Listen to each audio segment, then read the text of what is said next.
Hello and welcome back to another episode of Critical Reactions with your host, Bryan. We're going to wrap up this week as we usually do with an album review, going through an entire album track by track, exploring each song in isolation as well as it's part of the larger whole. Today we're going to be diving into what I believe is Ashenspire's debut album called Speak Not of the Laudanum Quandary.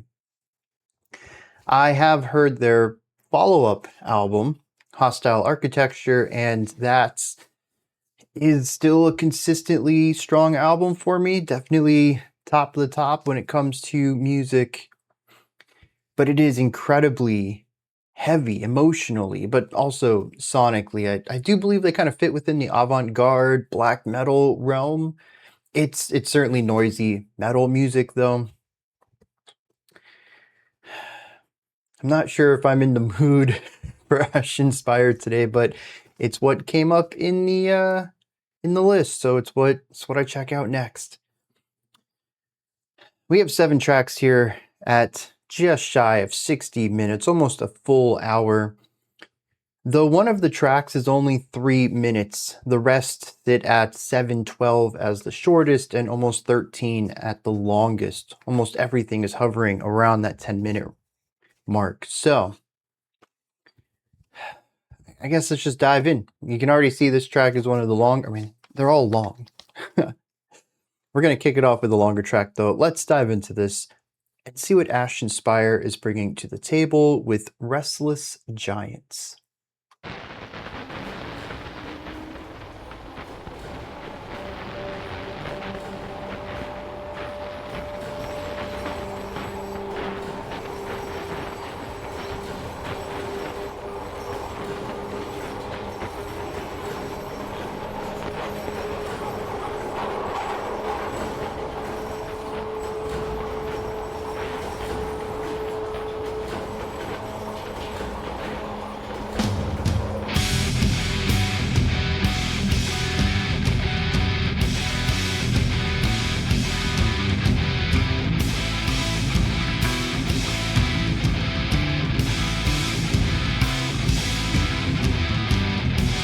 Very jagged drum pattern, guitar pattern.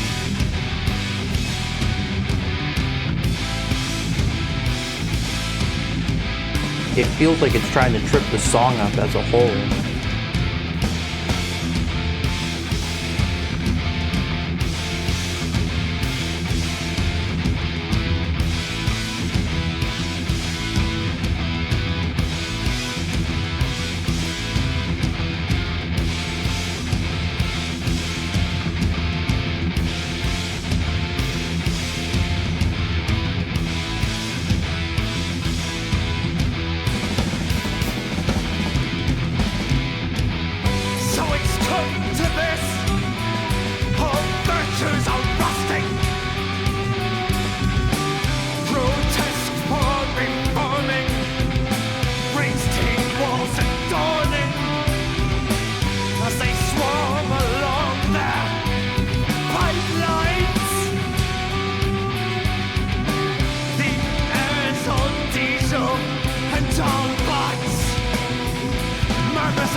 It's interesting, as static as the piano and guitars and the flute was earlier,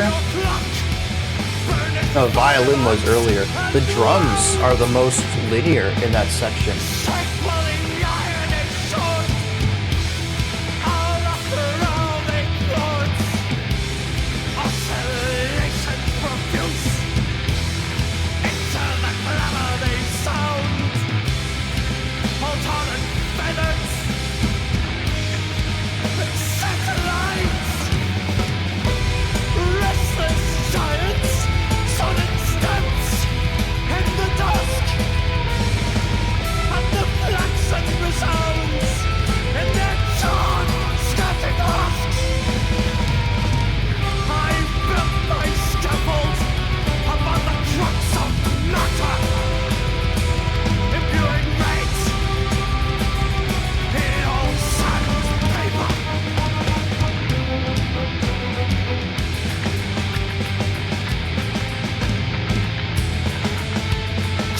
Interesting drum pattern.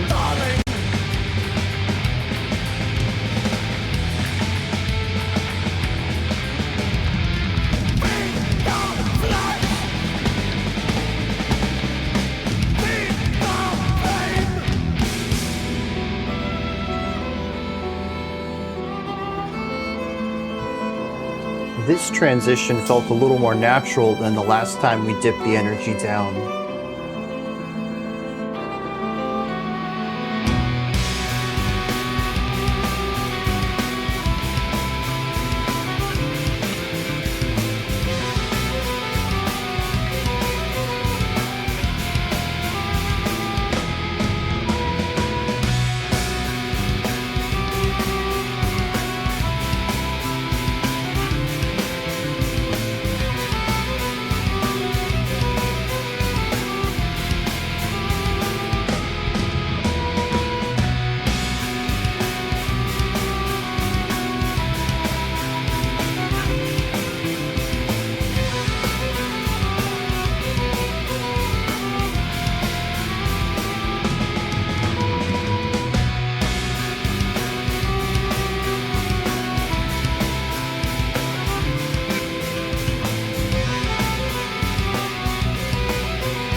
So pairing the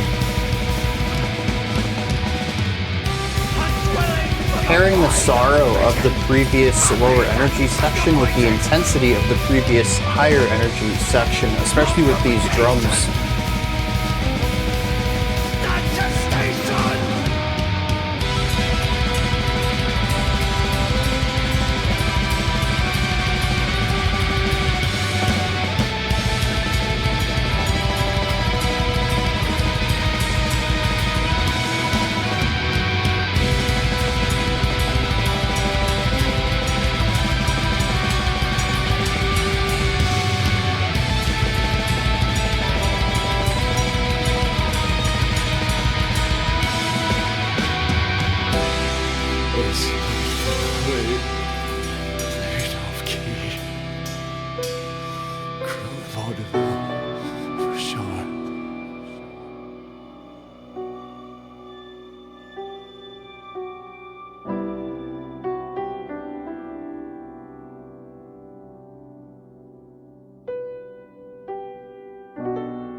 This is rather interesting, simply because I came to this group in their second outing. This is a band that I know of from, I guess we're just going to jump into this. I know of from a more mature, better produced sounds. This is certainly Ashenspire. I don't think there's any way to confuse that, but it is not quite up to the level I expect from them. The production is a little weaker, more compressed and smaller than I would like from them. The composition is more jagged. It doesn't quite have the fluidity and pacing that I would expect. It's kind of lacking some of the continuity and movement between ideas. I will say the second transition worked a little bit better, and it kind of improved a little over the track, but so frequently it felt like we were just bouncing between two extremes rather than having more nuance within the track itself. Um, and musically, I found that this track just didn't really go anywhere, but it is called Restless Giants, and it's quite possible that this feeling is intentional for this track and that other tracks on this album may have more directionality to them. But it is something that stands out a little to me compared to what I know of their later work, their only other album. So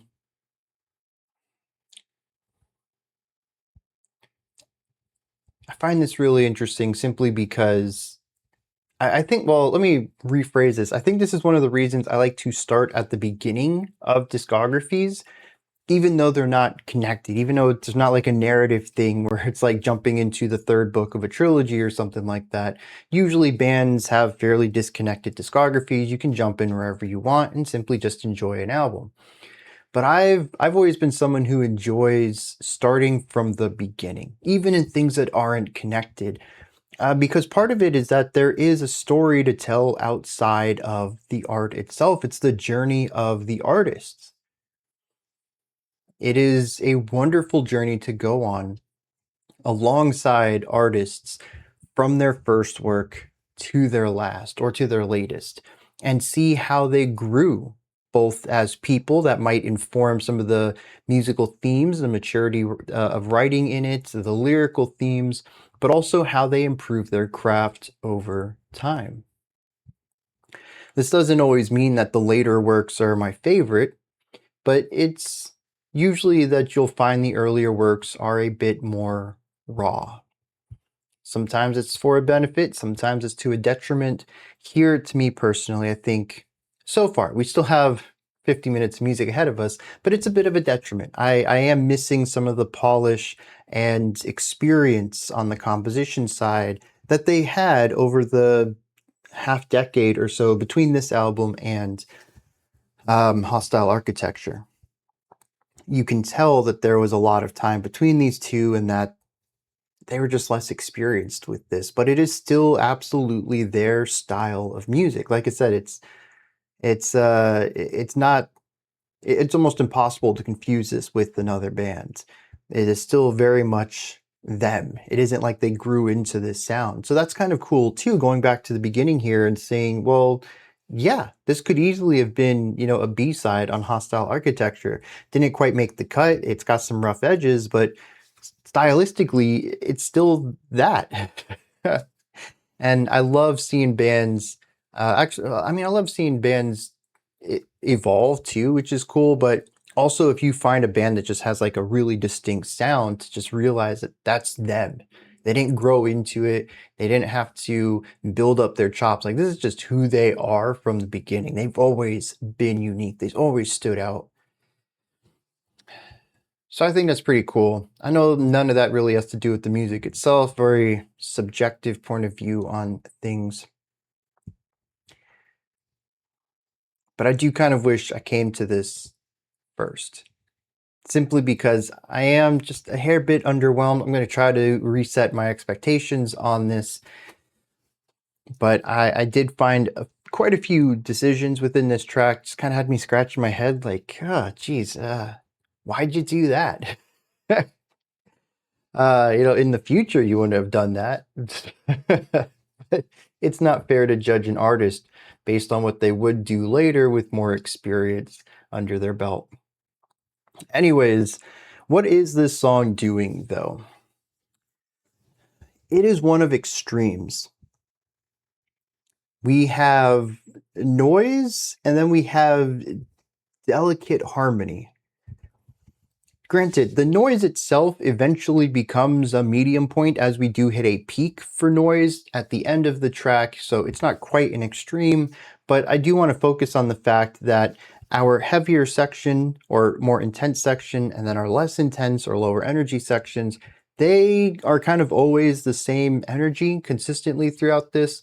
We aren't hitting a fluctuation where we have like a middle energy, then a high, then a low. It's either very intense with distorted guitars, big drums, a vocalist shouting at you, or it's more delicate, usually focusing around piano and violin with the bass going on with a pretty cool bass line. There can be some embellishing ideas. We had some clean electric guitar in there, I think. We had acoustic guitar at one point doing embellishing work, but the energy doesn't really rise. We don't ever have a crescendo of intensity or energy. It is always just a whiplash jump. We were at this level, now we're at this level. Now we're back to this one, now we're back to that one. And it isn't until the end of the track when we eke out just a little bit more energy with those blast beats, with the big guitars, with the yelling even larger somehow than it was previously. But that is sort of a one-off just to cap off the end of the track.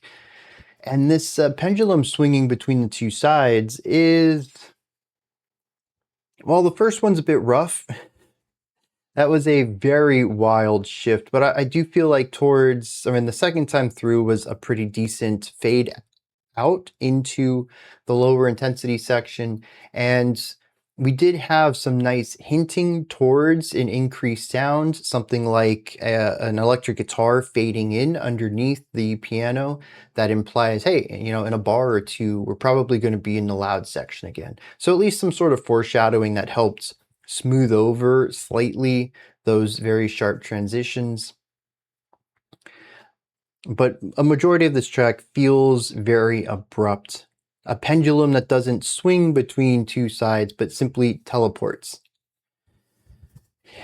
Some people may enjoy that. I don't, and I find it a bit off-putting in this track.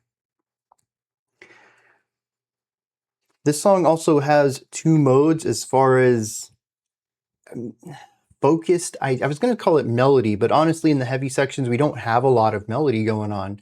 We have the guitars doing chords, we have the bass walking a bass line, and we have some guy shouting. Sometimes there might be another instrument, a violin doing ornamental stuff, but not really any lead melody work. But we do focus on the vocals. There are shifting pitches there. The vocalist just kind of, it's not really singing in any sense. It is closer to harsh vocal where we're really focusing on timbre and rhythm, texture and rhythm more than anything else. But there is a shifting of notes as we are using vocal cords in here. And so there is some sort of melodic flow, even if it isn't traditional melody writing. But I think that the vocalist really sells these moments and delivers this narrative on top of this wall of sound going on. But juxtaposed to that, we have really strong melody writing.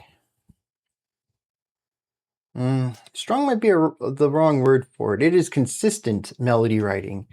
Usually a piano, sometimes a violin, sometimes both. Sometimes another instrument. We had the guitar take lead melody for a little bit in one of those lower sections. But generally speaking, it's usually the piano or the violin. They can just keep playing. But this is where my pacing thing comes in. I say it this way because I don't ever think the melody writing ever directed us anywhere in this track, which might be artistically purposeful. Again, this is called Restless, Giants, and I did get a restlessness out of these moments. lower energy, nothing really going on. We're forced to engage with this melodies. It's really the only thing happening at all, but it's certainly the only moving part in here. But it's just not going anywhere. It's not doing anything interesting. It's sort of just existing. It wants to do something else, it feels like. The melody tends to push towards more interesting chord progressions or note intervals and then just chooses not to go there. Instead of branching off into that path, it just loops back into its non-directional self.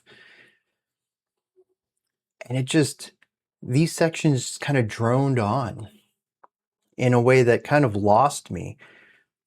Again, could be completely purposeful, and there's probably some artistic appreciation to be had here, but ultimately I found myself just kind of wanting the next idea to happen, to come along for something. But more often than not, they just kind of lingered here. They sat in these moments, which is very different from their work on their next album, which tends to be more directional. So I'm going to give them the benefit of the doubt, assume that these melodies are supposed to be restless. Maybe we'll get into the lyrics and we'll see what a restless giant is, what that is a metaphor for. I'm sure that this album is still socially conscious and aware, as was Hostile Architecture. And I'll see if I can try to decipher the lyrics. Hopefully we can get some insight into this. But I did find that these sections, while beautiful at times, to just meander in a lot of ways.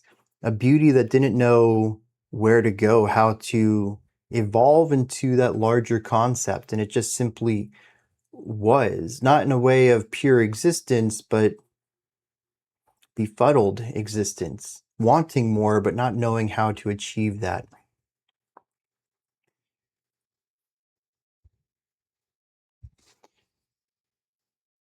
There is a heavy use of dissonance here. This I expected. It's avant-garde black metal after all. I wish I could get more out of this track emotionally. The lower energy sections are easy to read. They're lost, they're dreary, they're melancholic, they're sorrowful.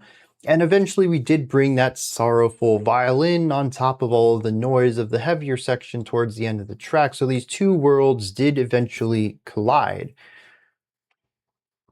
But aside from the melancholic elements that create some friction within the lower energy, the higher energy sections were just noise.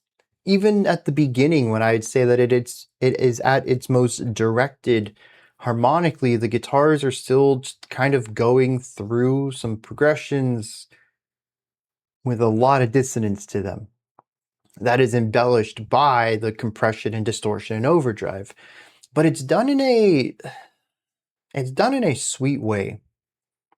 It isn't quite as off-putting as dissonance can be, and I will say that this track at least is more listenable than some of the stuff off of Hostile Architecture.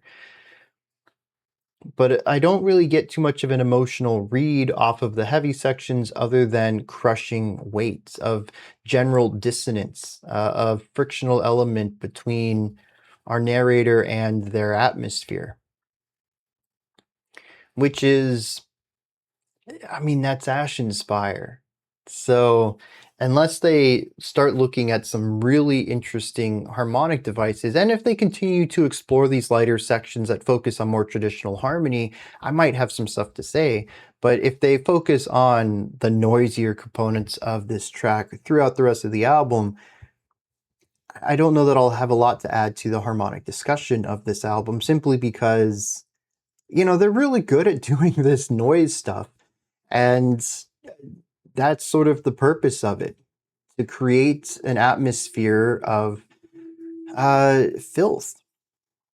And Hostile Architecture really reveled in that, which for good reason. Once you read the lyrics for that album, being frictional with your environment, or having friction with your environment and viewing it as an antagonistic force within your life is a big component of that album's lyrical themes. So having noisy music made perfect sense. And it's quite possible this album will look at that lens too. look through that lens too. But yeah, that's where I sit with this track. It's 9.5 minutes long, but it really jumps between two main ideas, sorrow and noise. And most of the sorrow is meandering.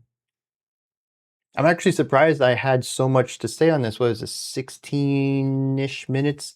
Maybe 17 minutes of analysis here, simply because when I got done with the track, I wasn't sure I had much to add to it. It's rather straightforward for Ashenspire, and it spends a lot of the time kind of locked in place. Let's dive into some lyrics here, see what's going on with Restless Giant. I believe this track is about the end of the planet, or maybe the end of humanity, society as a whole. It says, so it all comes to this. All virtues are rusting, grotesque form reforming, rain-stained walls adoring. As they swarm along their pipelines, the air is all diesel. This place needs sheep like a hospital needs the sick. Really interesting line there. A hospital does need sick, but it's an interesting relationship. A hospital will close if people aren't getting sick, which is a good thing, but we also need hospitals in case people get sick. It's almost a paradoxical necessity. It says that this place needs sheep. I wonder if that's talking about sheep animal or sheep humans. As we will see in the future, the metaphor of sheep just being blindly led and using that as metaphorical device to talk about people who don't think about their surroundings, who don't have critical thought, they just do what they're told. Talking about how those who control this area detest the sheep but need them around. They detest people and anyone they believe to be lower than them. We'll actually see this a little bit later, talking about these types of people, saying that their sodden steps in the dusk as the klaxon resounds in their charred, scattered husks, that they clamor about, all tarred and feathered and set alight. Calls all of this a caustic hangover of our shame-ridden yesterdays. It definitely seems dreary and bleak, which matches the music pretty well, but there's also the resounding alarm of it all, which, it does bring up a klaxon here. But I think that the music, being as abrasive as it can be at times, is certainly supposed to be an alarm more than anything else. There's a section in the third stanza that says, just scrape off the sin and eat what's left. Feed the flesh and feed the flame.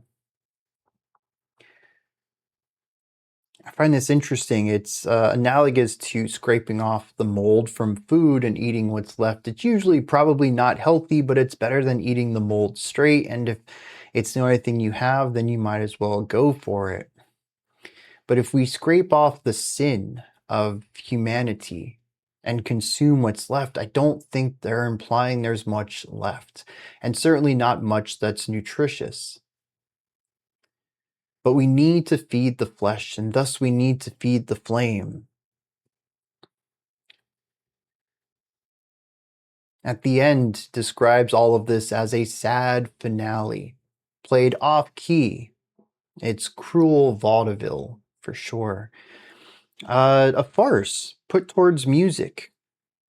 A cruel farce played off key. An entirely sad finale is, as all of these words have showcased a bit of a metaphorical or figurative description of the state of things. To succinctly put it, the narrator finds it just to be a sad way for this human race to go out.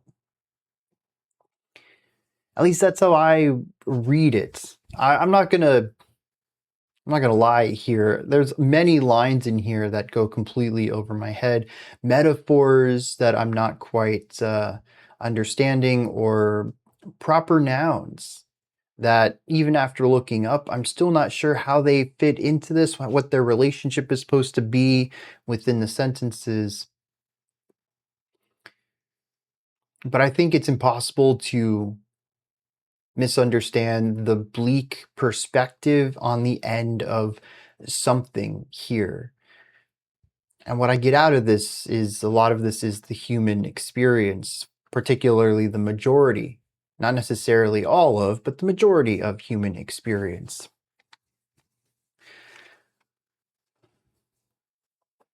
We're going to push forth into the Wretched Mills. See what's going on.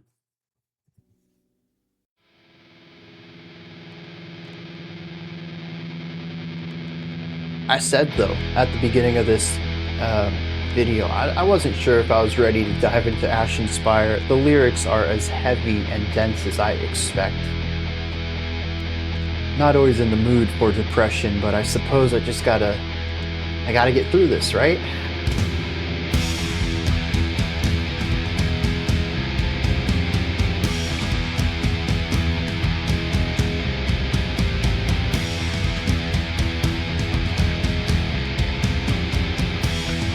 Okay, so that's what it is. 18 beats in...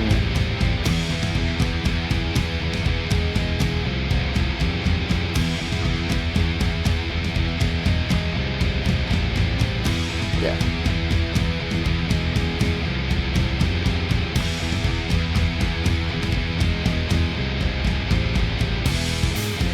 For like a 6-beat idea, I feel it in 4 and 2, but you could probably just feel it as consistent 3s. Actually there, the 3 is very prominent.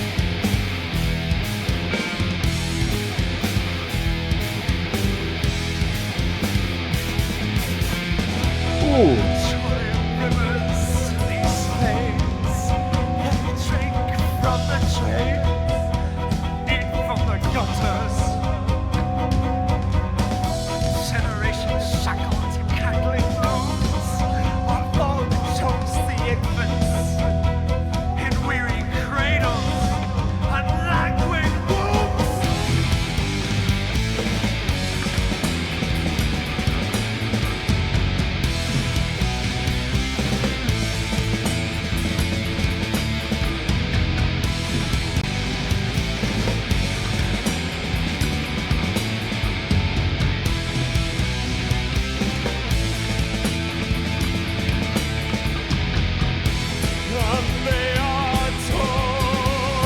Ooh, that vibrato.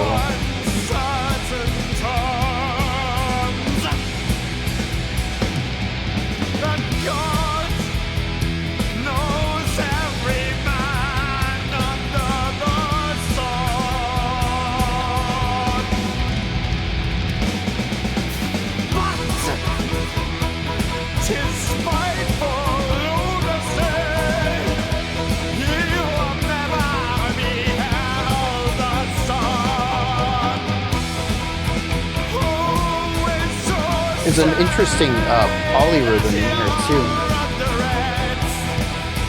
1, 2.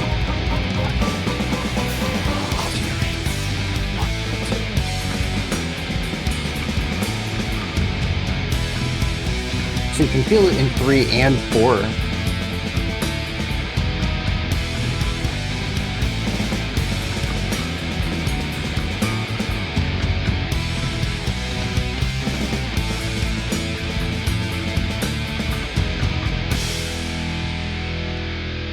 I feel that's pretty consistent through both of these tracks. This one so far anyways. A solid 12/8 time signature would be an easy way to support both of those.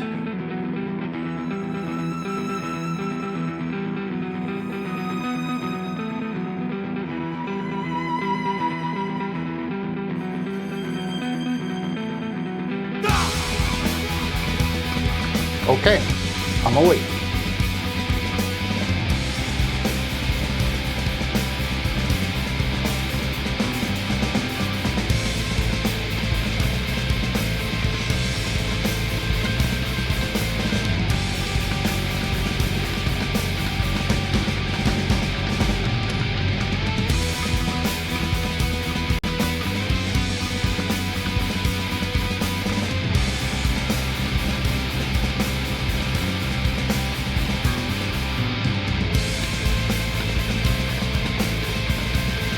Bass has some cool ideas here.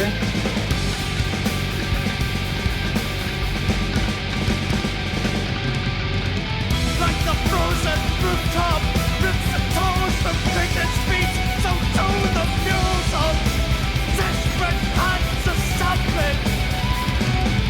Weaving fingers from textiles of this weary club face, all digits in a circle, all hands in their place.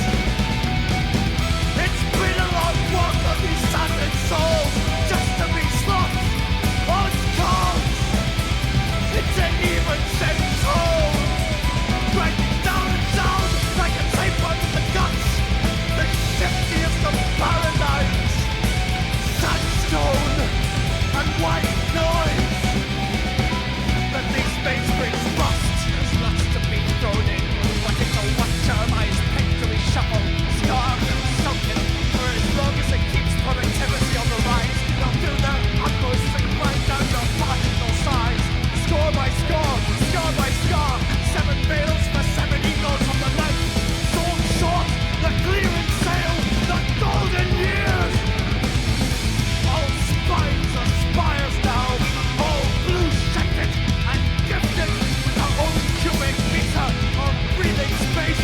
Petroleum rivers in these veins, they drink from the drains and eat from the gutters, and generation shackled to cackling rooms, while fog soaks the infants in weaving cradles and languid wombs.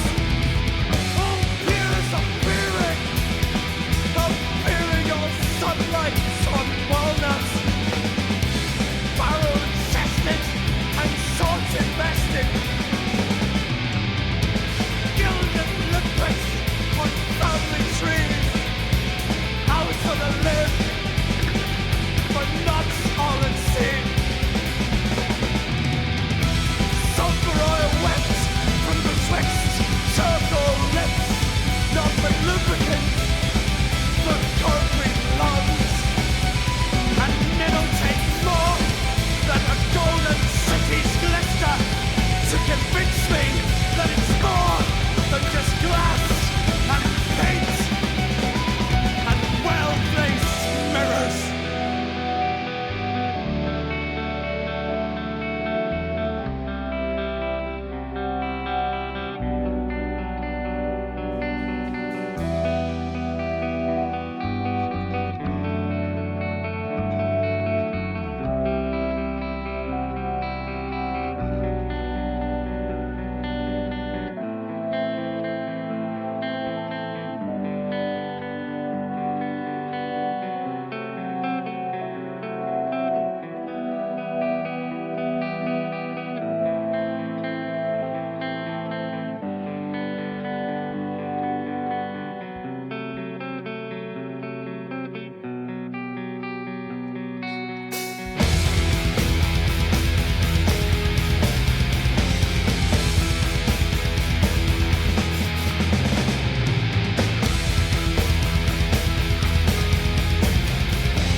Yeah, so I'm going to assume that the first track was written the way it was to convey whatever themes or ideas they were trying to convey with it. This one is amazing. None of the negatives I had for the first one are consistent here. I'd say that the general pacing and fluidity between ideas is strong. There's a good sense of growth and decay throughout this track. It isn't as focused on extreme opposites, though we do have a couple of sharp transitions in here. Majority of what we hear is a bit on the smoother side, and I would say that we also find sections between the largest and smallest parts, ways of building ideas into the next concept or slowly reducing things away until we reach the next one. Also, for being 30 seconds shorter, it's not a lot of time, but it went by so much faster than Reckless Giants did. Restless Giants did. I still think that that track just has some pacing things going on that probably intentionally, but it does slow it down. I think a lot of it's the meandering parts that felt like they took forever. This song was over in the blink of an eye. I wasn't ready for it to be finished, honestly. I really love the ideas it had going on in it. Once again, though, this is a song that is just dreary, overwhelmingly melancholic, and aggressive. I find that the harmonic work isn't quite as dissonant as the first track. Everything in here seemed to be more consonant, which is interesting. I wouldn't expect that from them, not on this level anyways. But I'm also curious. We're pretty far into this, about 30% now, I suppose. Well, track-wise anyways. The final two tracks are the longest on the album, so we're probably closer to like 25%. But the thing is, I haven't heard any sax yet, and sax is a prominent instrument on Hostile Architecture, so I wonder if their saxophone player hadn't joined the group yet. The violin tends to be the sole instrument outside of the traditional metal band makeup, and I'm kind of missing the chaos that the saxophone player brings. There's definitely some sections where the sax player introduces positive harmony, much in the same way that the violin does here, creating melodies or chord shaping, arpeggiation that plays well against the harmonic structure, but the saxophone also is an extremely chaotic instrument on that album, quite frequently bringing in the dissonance into the fray. And bringing, honestly, I would say a type of experimental or avant-garde jazz to the sound that this is. Honestly, I'm kind of missing it. Usually that sound isn't something I'm positively for. Avant-garde jazz in general is just a tough listen for me, and noisy, particularly saxophone work, can be a bit grating, but it feels like a core part of the equation that's, again, having listened to these in reverse order, I'm missing here rather than finding it to be a delightful addition if I had listened to them in release order.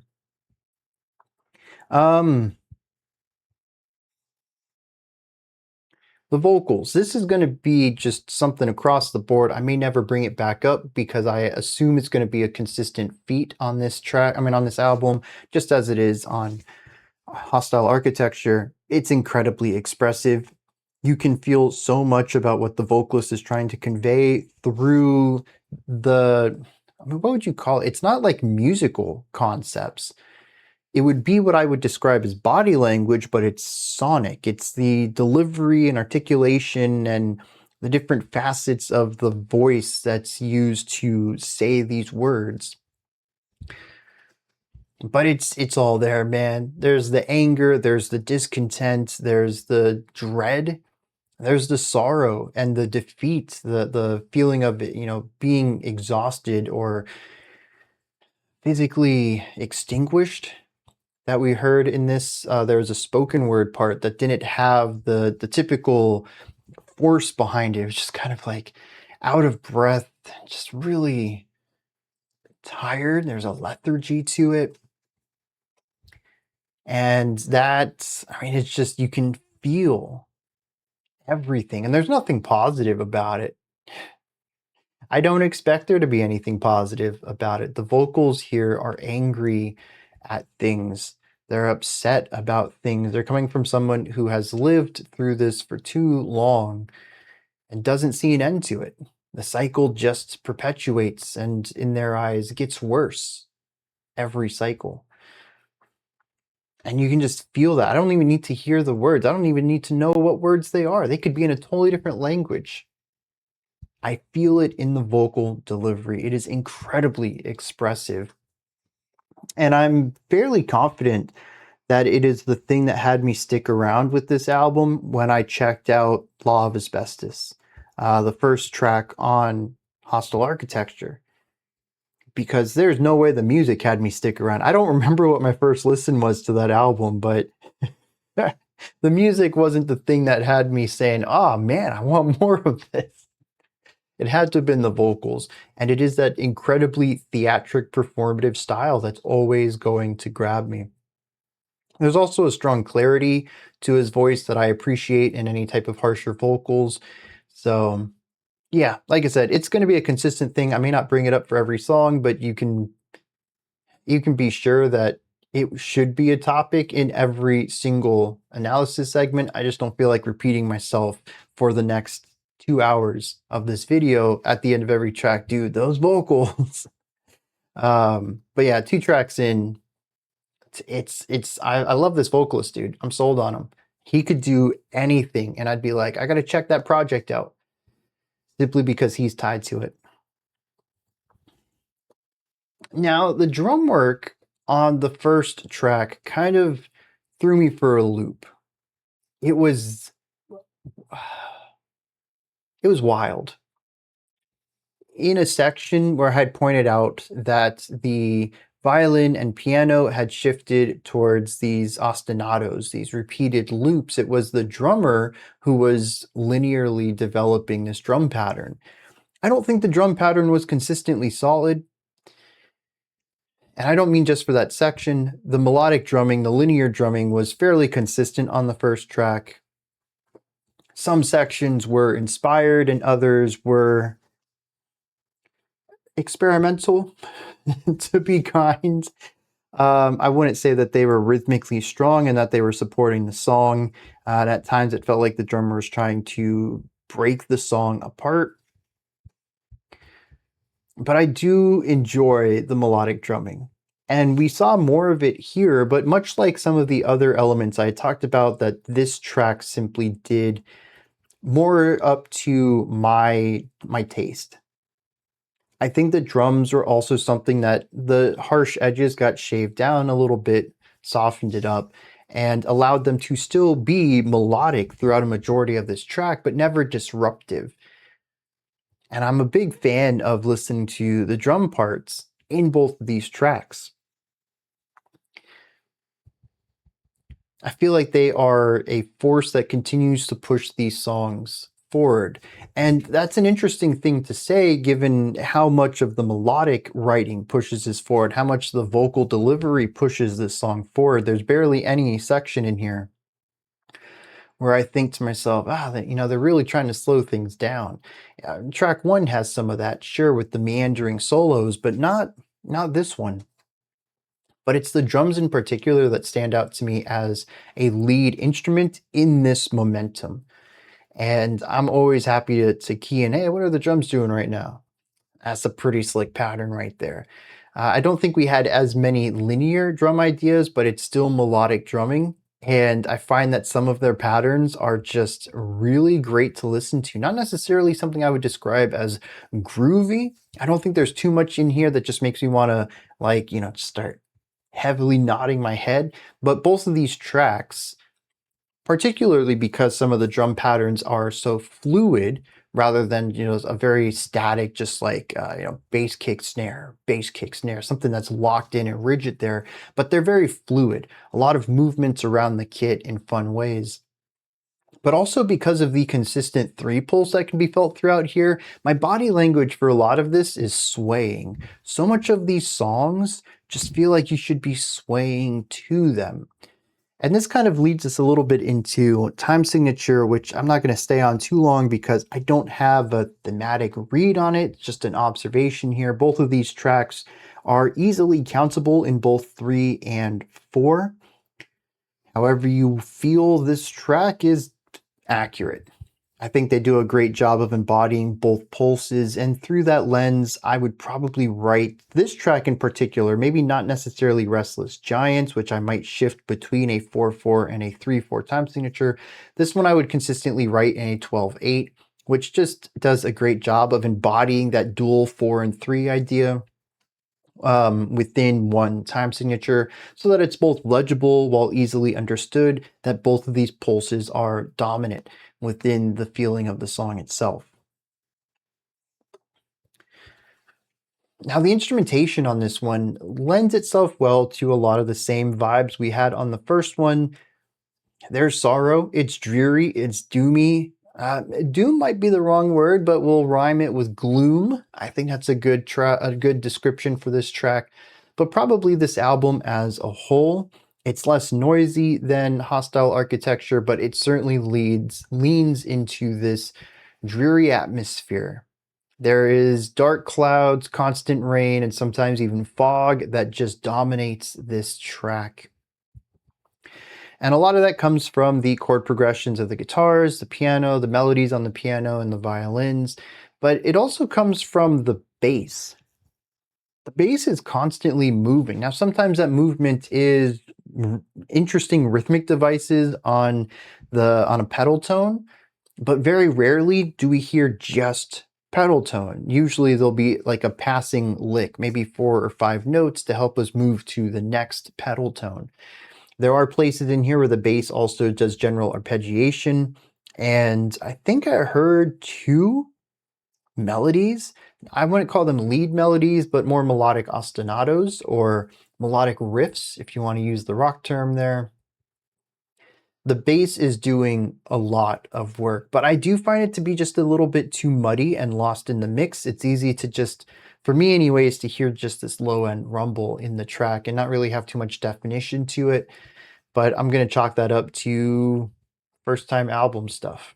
I don't know what kind of finances. Maybe they only had a couple of takes for each of these. Maybe they had limited time with their engineer. Maybe it's self-produced and none of them are sound engineers. Who knows? But I do find I talked about this a little bit in the last section too. It's more compressed than I would like. And the low end is a little bit muddier than I would like. But I can hear the bass when I key into it. And there's always some cool stuff going on in there. And I feel like it is something that keeps the track going. Even in the first track, when we had those meandering piano and violin sections, the bassist was still giving us forward momentum. We weren't really going anywhere. We were going in circles, but it wasn't like we stagnated. We were making progress. We were taking steps. We just weren't going in a straight line. We were walking in circles. And I think a lot of that comes down to the bass having that momentum, pushing that song forward. And I'm really enjoying listening to the bass work on both of these tracks so far. Let me hit some lyrics on this one. Here we have another track of your average person living out their life in a dreary atmosphere and being worn down and broken down, spirit and physically, over their lifetime. Talks about a generation shackled to cackling, which looms while fog chokes the infants in weary cradles and languid tombs. It says that we are told in no uncertain terms that God knows every man under the sun, but it's spiteful lunacy. For we have never beheld the sun, so who is to say that we are under it? I think that is wild to have never known a bright day.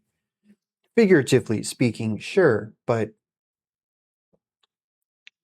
for life to always be dreary. I already talked about how, visually these tracks remind me of darkened skies, constant rainfall, fog rolling in. And to immediately bring this up in the first stanza, yeah, they do a great job of creating this soundscape. It talks about how people are odd cogs, waiting just to be slotted into even-shaped holes that grind them down and down until they fit in properly. It says, for as long as it keeps productivity on the rise, they'll do their utmost to grind down your particle size. That in our golden years, we are sold short. We are put on the clearance sale. That is, God, absolutely bonkers poetry right there. We lose the best days of our life to the corporate machine. At the end, it says that it'll take more than a golden city's glister to convince that it's not just glass and paint and well-placed mirrors. This idea that even though we have our luxuries, they don't do anything to make our life better. And the narrator sees through the illusion, convinced that it's just well-placed mirrors, it's smoke, it's illusions. It's just glass and paint, not a golden city at all. These things, they're supposed to be something that makes our lives easier. That despite the pain of existence in society these days, that we have these things to lean on. But our narrator doesn't see it that way. They see through the illusion, or at least believe it to be an illusion, and not actually a luxury at all. I also want to take a moment here to look at the vocabulary here. Some of the rhyme scheming, the heavy use of alliteration throughout this. There is a section in stanza 3 that says, score by score, scar by scar, 7 veils for 7 eagles of the 9th sold short, the clearance sale, the golden years, all spines are spires now, all blue shifted and gifted with their own cubic meter of breathing space. Petroleum rivers in these veins, they drink from the drains, eat from the gutters, a generation shackled to cackling looms while fog chokes the infants in weary cradles and languid wombs. The way that all of that just flows together is phenomenal. I mean, we have the heavy S alliteration at the beginning, starting with the SC of score and scar, then shifting to 7, and then sold short, sail, spines and spires, blue shifted, breathing space. But even with blue shifted, then we push into gifted, which helps bring in the I sound for rivers. We already had veils and eagles earlier, which helps us run into veins later. The I returns back with drinks and drains, which goes with veins and rivers and gifted. So we have that soft I sound there. And it's just rivers and rains is the double R, drink and drains is the D. We have the gutters, a generation, the double G there. It's just so good. And this happens all throughout the track. I mean, this I think is just a highlight, but to say that the rest of this track's lyrics don't also do something on this level is a lie. This entire thing is just phenomenally written.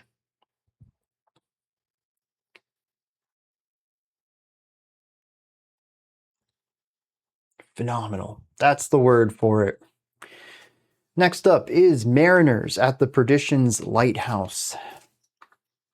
Also, I've noticed that the tracks are reducing in length. 920, 840, 740 is our next one, and then 712. Then we have a less than 3-minute interlude, possibly, and then a 10 and a 12-minute longer epic to wrap this album up. All right, let's kick it with this Perdition's Lighthouse track.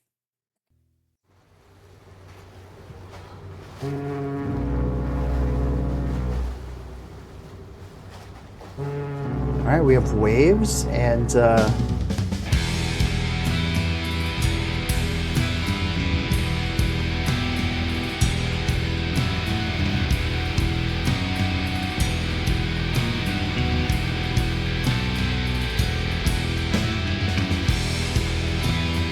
yeah, once again, we have this 4 and 3 duality that's creating the same viola as we have the 2 against 3 idea.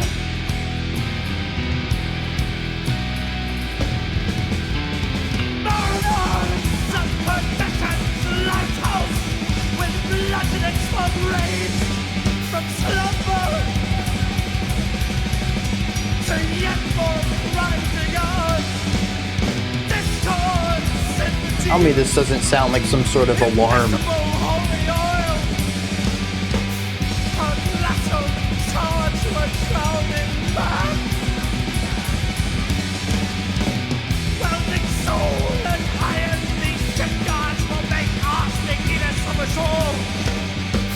Swallowing light to bear its burden. Broken mariner building arcs from whales' rusted ribs. Stolen oars from slaves a world away.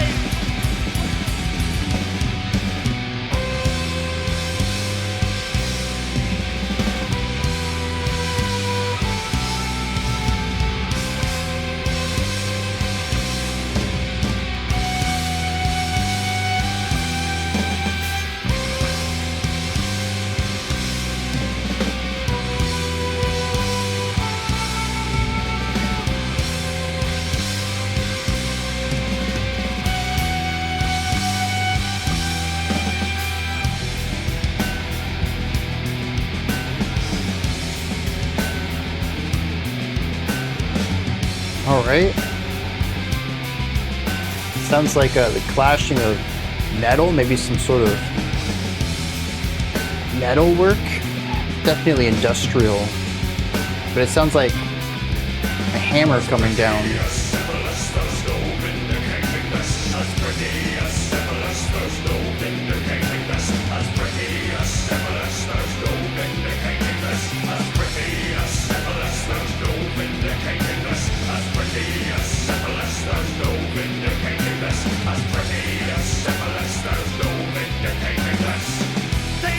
Crucified on Ferris beams, ribbons pounding into arthritic palms, and 1,000 years of crawling in fingers, grasping in earnest and saline rags.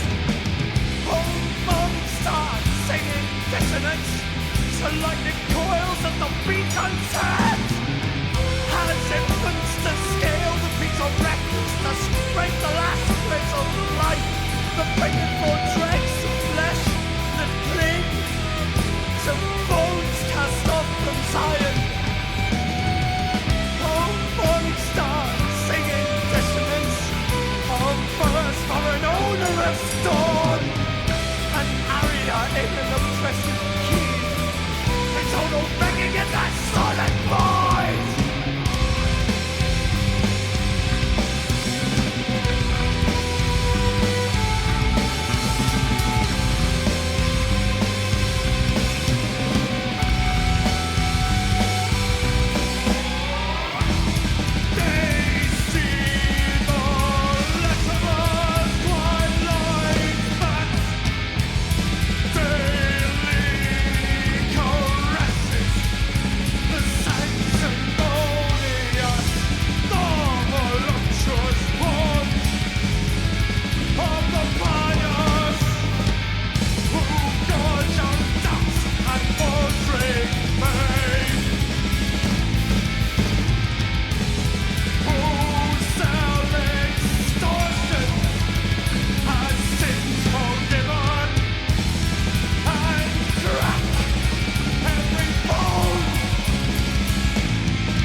Kind of syncopated line on the drums there.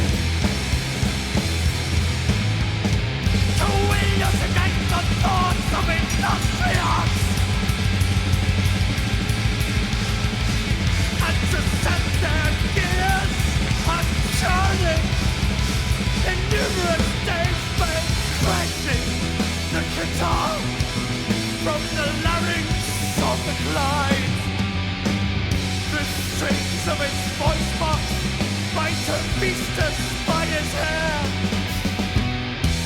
Clubfoot cripple caught in the comedies of pounding. Alright, 15 beat phrase. With reverence in his palms.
here we have 11. Sickly pale, has plenty of syphilis. There's no vindicating this. Give me strength.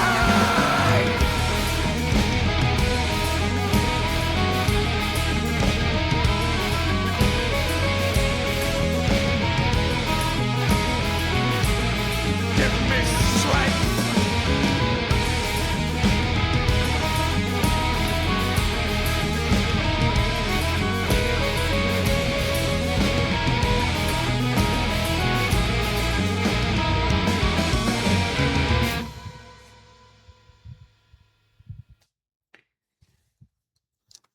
Yeah, an interesting track there as far as time signature goes. The other two tracks have pretty much stuck with that 3 and 4 pulse, giving us that compound 12 that I was talking about, the 12/8 time signature. This, though, this consistently used odd phrasings or odd time signatures. The first one that I picked up was the 15-beat phrase, which was 3 bars of 4 and a bar of 3. We just lost a beat across the full 4-bar pattern. It's like 4 bars of 4/4, but the last one's just missing a beat. It causes us to lurch into that next bar just a hair bit sooner than we expected, as if we tripped into it. But what's interesting is that we get an odd idea in that final section. I called out an 11, and how that 11 is broken up is 3-2-3-3, which should feel like an extension. The first part of the phrase is the 5, the second part is the 6. We have added a beat, but what I actually end up hearing is the lurch from the 5 into the 6, rather than a feeling of extension or, sticking around to an idea longer than expected in the 6, where the 5 feels like the norm. I think a lot of this comes down to the fact that the 5 is melodically unresolved. It needs that final note. We transition back to the beginning of the lick because the 5 and the 6 both have the same start to them. But we transition back to the start of the lick before we hit the resolution. And the beginning of the lick isn't home either. So it feels like we're just looping this feeling of pointed direction, implying we should be going in this direction, and then we don't. And we go back in the loop and we come back here and it says, well, we should go in this direction. We're like, okay, we'll go this time. Usually you would do that the inverse way of starting with the 6, the full idea, and then the reduction, the 5 in the second set, but that's not how they did it. It starts unresolved and then becomes resolved, a feeling of completion, of putting a missing piece back. Very neat. It did take me a while to figure that one out too, simply because there's no 4 general pulse in here, which is what I feel most of this track in, or sorry, most of this album in. I understand there's the 3, you can't really deny the 3 feeling in a lot of this, but I tend to stick to the 4s. And there really isn't a strong 4 in that one. I had to shift over to the 3, and then you got 1, 2, 3, 1, 2, 1, 2, 3, and now I'm already thrown off. 3 bars in, and they're different. A 3, a 2, and a 3, like, what's going on here, dude? So yeah, we start with the typical stuff, and we lose a beat, then we create a new idea that's missing a beat, and then fill that in to build back up from. Cool. Otherwise, this track is very much like the others. I do enjoy the way that everything is smashed together, though. We don't have too much in the way of rising and falling patterns in this one like we saw in the first 2 tracks. This one primarily just stays at a level. It never really peaks, never really dips down too far to really make a lower point to it. It's just here. This is where we're at. There's no movement. There's a little bit of growth as we build up a little towards the end of the track. but it's fairly consistent comparatively. And part of that may be the shorter runtime. We're almost 90 seconds shorter than the longest one we've had so far, and the next track's going to be even shorter than this. There was a section at the beginning of the track, though, when I noticed there's no extra instrumentation. And it had me thinking for a second, did this group start as a more traditional metal band? Because now that I'm thinking back to the previous two tracks, along with this one, there's sections in here that are just bass guitar, drums, and vocals. Sometimes two guitars, but still, it's the metal band's makeup. It feels less exploratory in that realm than, again, what came after. And I'm kind of curious because I think I do find the sections with the violin to be the most interesting. They're the parts I enjoy the most. This track I don't think had the piano in it either. So I am kind of missing some stuff, the more dynamic writing, but honestly, I think that's purposeful here. This one's designed to fit in an atmosphere, more post-metal style, an exploration of a zone rather than a journey through one. But I did find that there just wasn't as many moments that stood out to me in the way that I enjoy music, which is generally, melodically driven. And I wish that we had heard more violin on this track, but I think it's a solid textured metal song throughout. It's certainly a bit less exploratory than the previous two tracks, but does a great job at building this atmosphere, and that seems to be the purpose of it. But there is something that popped up on this track that we heard a little of on track 1 and not so much of on track 2. On the harmonic side of things, we have an alarm on this one, which is a sound I generally associate with this group. If you had listened over here, we had 3 notes in a descending pattern. Da da da. Not the right notes. I'm not a vocalist. I say this every time, but the idea is 3 descending notes. You just repeat those 3 notes over and over and over. This guitar over here, just locking in to, I don't know if it was a pedal tone, but it was a repeated note. And then the bass is in the center, just kind of doing its thing, and rising and falling ideas and chord shaping. I don't know what was going on. There was so much stuff happening. I could hear the bass was moving though, and there was pitch shifting going on. I don't even remember the rhythm for it though.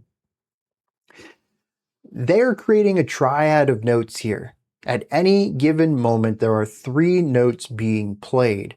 None of them, regardless of what groups of 3 notes we're looking at, ever have any sort of positive harmonic connotation to them. They're all incredibly dissonant. And I called that out at the beginning as an alarm. And it does sound like that. If you've ever listened to a fire alarm, a tornado alarm, harsh weather alarm, any of that, I know every culture, region, country has their own sounds for these, but generally speaking, most alarms are going to be dissonant. They're supposed to be shrill and clashing. They're not supposed to be soothing in any way. The point is to draw your attention, as they're supposed to break the silence, break the harmoniousness, break the monotonous element. I mean, even if it's a party where everyone's talking and just kind of creating this hum, this white noise of sound, none of it is harmonious, but it's not really dissonant either. It's just this, rumble of sound around you. It would break even that. It's designed to be a sound that you just don't hear too often. Its purpose is to draw your attention to it. And I think that's exactly what we're getting here. This sort of alarm sound is something I associate with the band on their later work, but I think this is the first time we've heard it on this album. And it really isn't a texture that's designed to evoke anything other than anxiety, tension, stress, alarm. You're supposed to be paying attention to it.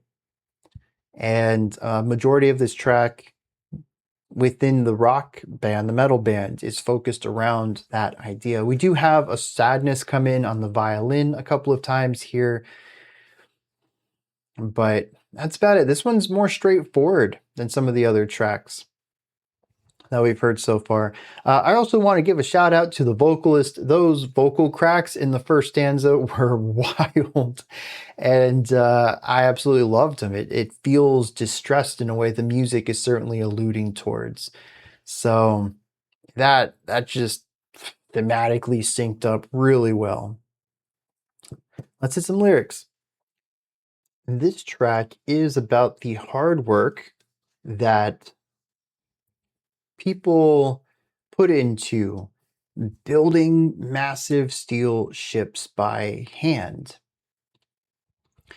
At one point, it says, they were crucified on ferrous beams, rivets pounded into arthritic palms, and 1,000 years of cruel ringed fingers grasping in earnest at saline rags. O morning star, sing in dissonance to lightning coils at the beacon's head. Describing the lasting effects of doing this physically hard work,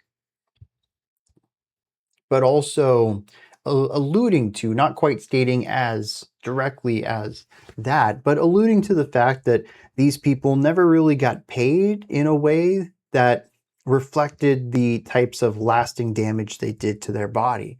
This was just life for them. No way to get it worked on, get it fixed, have the money to find the right specialists in order to correct any of it. Talks about how this was part of family life. My father did it, his father did it, kind of thing. Talks about starting out from infants, scaling these peaks of refuse to scrape the last threads of life. Calls it the singing in dissonance, which is the ringing of this metal on metal clanging. Where is that line in there? I could have sworn there was a line in here about the sound of the creation of this. But it calls it a verse for an onerous dawn, an aria in an oppressive key, an atonal ringing in their sodden void.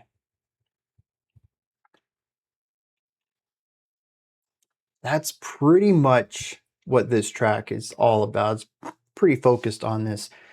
I do like, once again, I mean, we have the voluptuous paunch of the pious who gorge on doubt and faltering faith, who sell their extortions as sins forgiven and crack every bone for the marrow.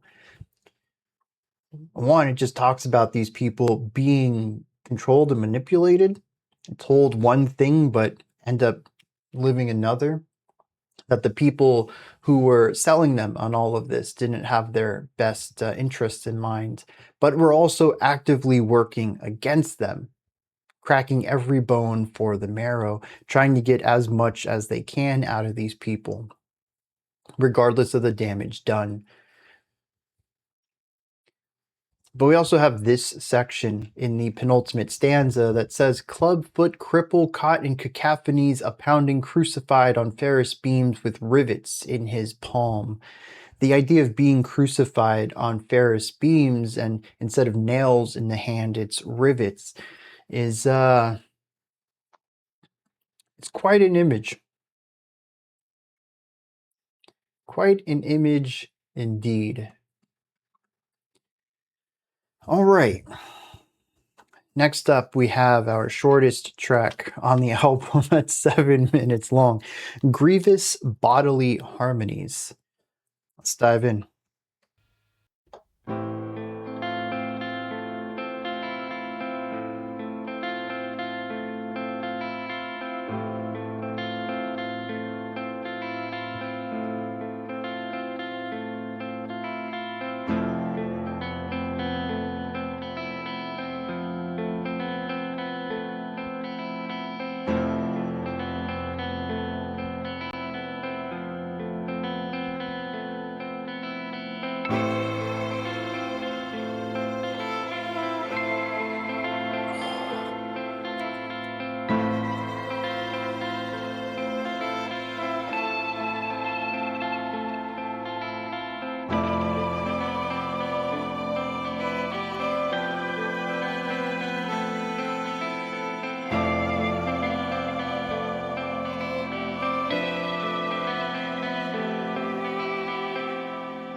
everything kind of falling apart. And I've kind of locked back in. But harmonically and rhythmically, the song was barely holding on.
Yeah. I got mixed feelings about this one. If this album is to have a ballad, this might be the best contender for it. Energy wise, it just doesn't hit the peaks of the previous three. There's not as much on the metal side as far as aggression in the composition itself. It is tamer than the other three tracks, and it's also incredibly consistent. It has a dreariness to it, pretty typical for this, but that's kind of about it. We spend so much time, I think between minute 3 and 5, just exploring one idea. There's a ton of repetition in there. We get some melody overlaid on top of that. The piano chord progression has a change throughout that section. We get some violin in there too, but it's also just about exploring that space, more of a slow burn idea than we had seen on something like the Wretched Mills or the wild back and forth of Restless Giants.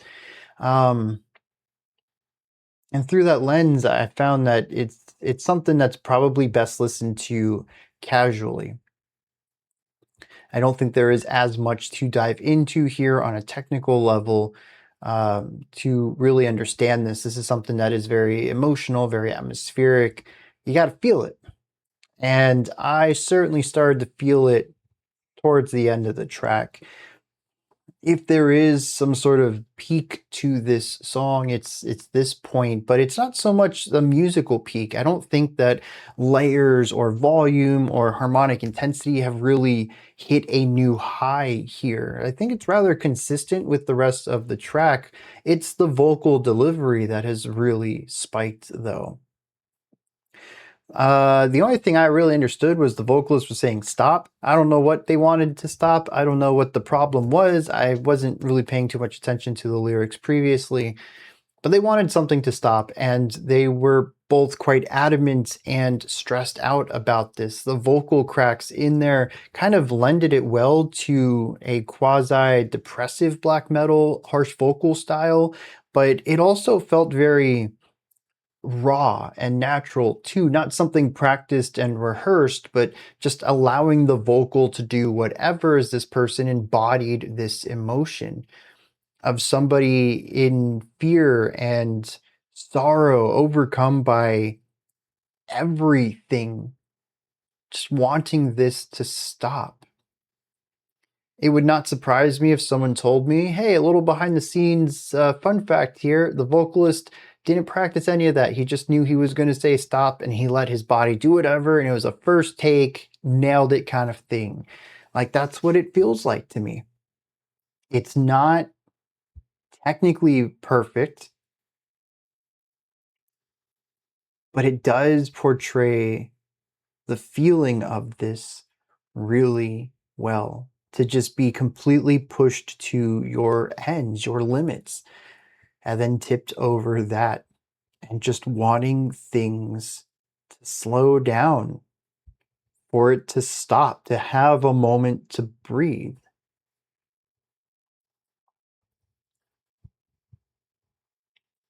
And I think it's just heartbreaking to listen to. But it does come at the end of a really long cyclical journey that I didn't quite connect with as much as the ending.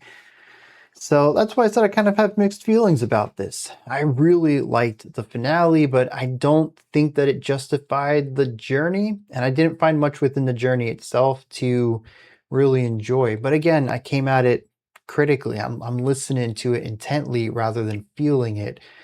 And that's not to say that I'm just completely oblivious to whatever emotions it's trying to portray. I think I've done a pretty good job of exploring this album emotionally so far. But I'm just not fully opening myself up to that because I am trying to, figure out what the song is doing. And unfortunately, this one just wasn't as deep as some of the others, and it left me a little wanting in that regard. But to reiterate, I do think it would be best if I gave it a second listen. Just, feeling out the album. And I probably will, given how much I've loved and enjoyed the follow-up album. I probably will give this a more casual listen after this analytical one and kind of see where I sit on it then, especially after having listened to the whole thing and have a better understanding of what it is and what it's attempting to do. Because we kicked this video off with me just comparing it to its later works, and that's never fair. It's always best to, I mean, it's interesting to compare works as progress, but it's never fair to view a work through the lens of another, unless it's purposefully calling that other work into perspective. I did enjoy the drum work on this one, though. We got some more really cool melodic drum lines, and I guess that's about it. We had cool violin melodies. Once again, I'm usually down for the violin on melody, and I think that the violinist consistently adds a very sorrowful element to it. You can usually feel a darkness, a dreariness to the tracks, but it's the violin that really pulls out a very specific flavor of grief out of that generic dreariness. And every time they come in, I'm like, dude, this is gonna hurt. And it does. I really think that I'm gonna be sobbing while listening to this album, and more open to the emotional side of things in a casual listen, because I mean their follow-up album always has me in tears. Even as many times as I've heard Law of Asbestos, when I checked it out, not checked it out, but when I introduced it to you all a few months back or something, I mean, even then, my eyes start welling up, and I know it's coming. I've heard the song thousands of times, and it's still just so powerful. And these guys just have a phenomenal way of, I don't know, just being very real, being very sincere, and allowing that pain of them into their music and to be felt by the audience. And I think that even in this, as I find, we're halfway through the album here, I do find this to still be a little weaker than their follow-up album, which is to be expected. But I still find that to be a strong part of it. It's not just their sound that is undeniably Ashenspire, but it's also their ability to evoke intense emotion and to feel that through their music. Let's hit some lyrics on this. I'm not entirely sure what this track is about. There's certainly a feeling of kind of being given, getting the short stick in the bundle, not having the best life, and just things compacting on one another and just wanting things to stop. There is a phrase, "sell me short," that is repeated a couple of times. And then, of course, the ending of the track is the word "stop" over and over, and then eventually says the clock won't stop. So I kind of get that gist from it, but I'm not sure about the rest of it. There is an anger, though, at the liars who have control, though. It says, "From their corrupted lungs comes the words of corrupted tongues," which is just, that's good poetry. But it says, "Seraphs in unison, lingering as perfume, hesitant under rapture again. Sell me short, my love. To creeping shame we've no shortage of day after day among leeches and pepper spray, feckless angels leering over frozen virgin frame." I don't know, dude. This one goes right over my head. If anyone's got an interpretation of this one, let me know. I'm all ears, but I'm lost. Now we do have this interlude next. It's less than 3 minutes long. We will probably run this straight into track 6 unless it does something bonkers that I just need to stop and talk about. This one's called "A Beggar's Belief."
twitching. Drop those springboards. Thermobilize a broken record. I've got both the lens and the audience to fight. You can spend the view. So we have like the shaking of coins in a mug. We have train track alarm. Spartans always die at the end of the film.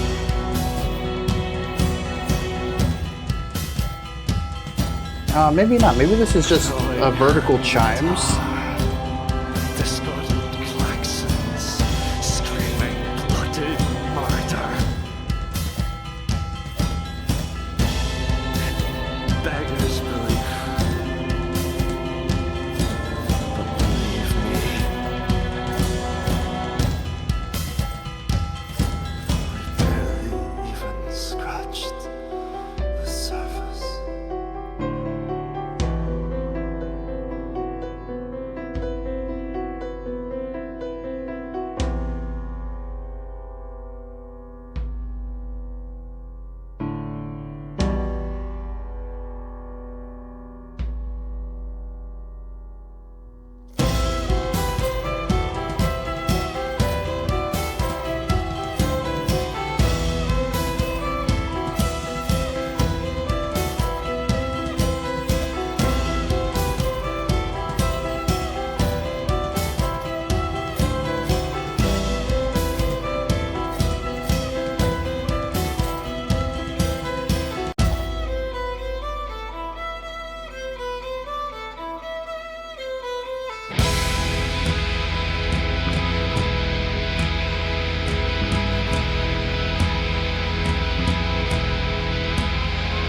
A man stares into the vacant gutters, and leering Melodic stares back. This might be one of the most dissonant sounds we've had on the album so far. Once cured, far above him, a pantheon of pestilence. Interesting sort of snake-like bass.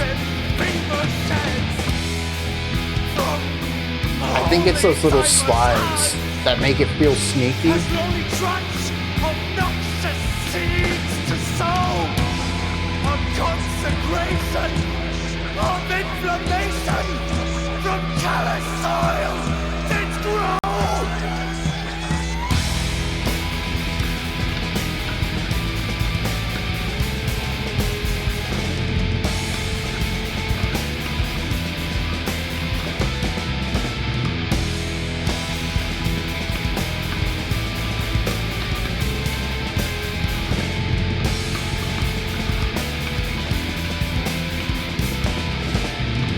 Has blighted walls but their greenest minds, or rusting spirits and fever dreams, opium madness and sulphurous haze, or cathedrals to quarantine, not but abattoirs for screaming lunatics, with blessed brimstone in their lungs.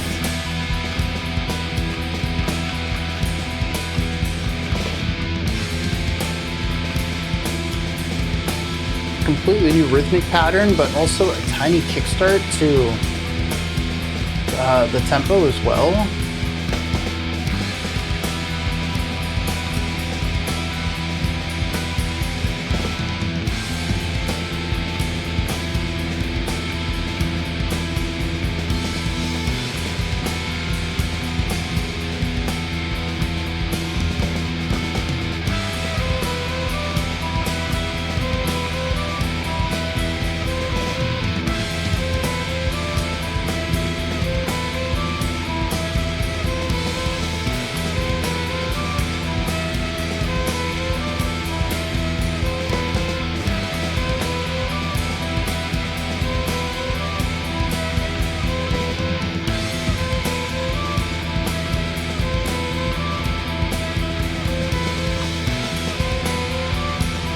It's interesting. This is 24 beats. I feel in 8 groups of 3.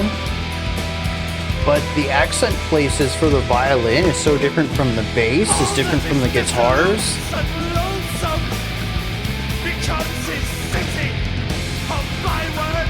So many elements just not working together to create this arrhythmic almost. Through the gauntlet, the spires are reaching high, playing arms of Atlas, belching forth that cancerous fire.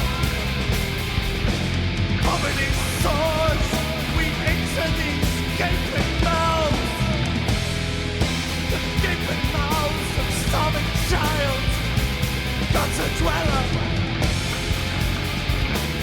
Starving child, gutter dweller.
Interesting transition there.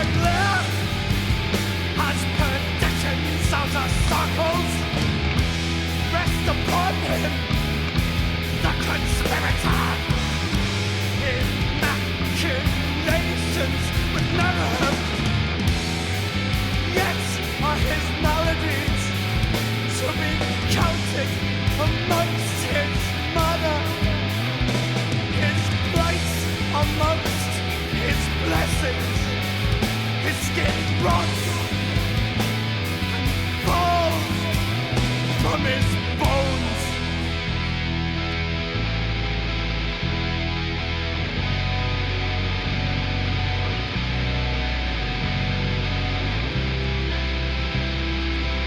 Oh, that little bit of uplift. Bringing it right back down.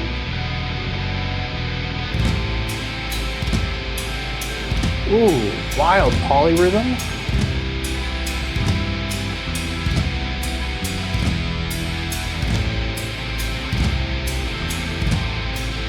Maybe it's not as polyrhythmic as I thought. It just sounded strange when it came in. In driving rain, from bridges over noisome waters hanging, he carves his words in anguish rage on the pillars of the golden ribcage, withering beasts under a dolorous sky, with gods to wretched blood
digging that vocal stack.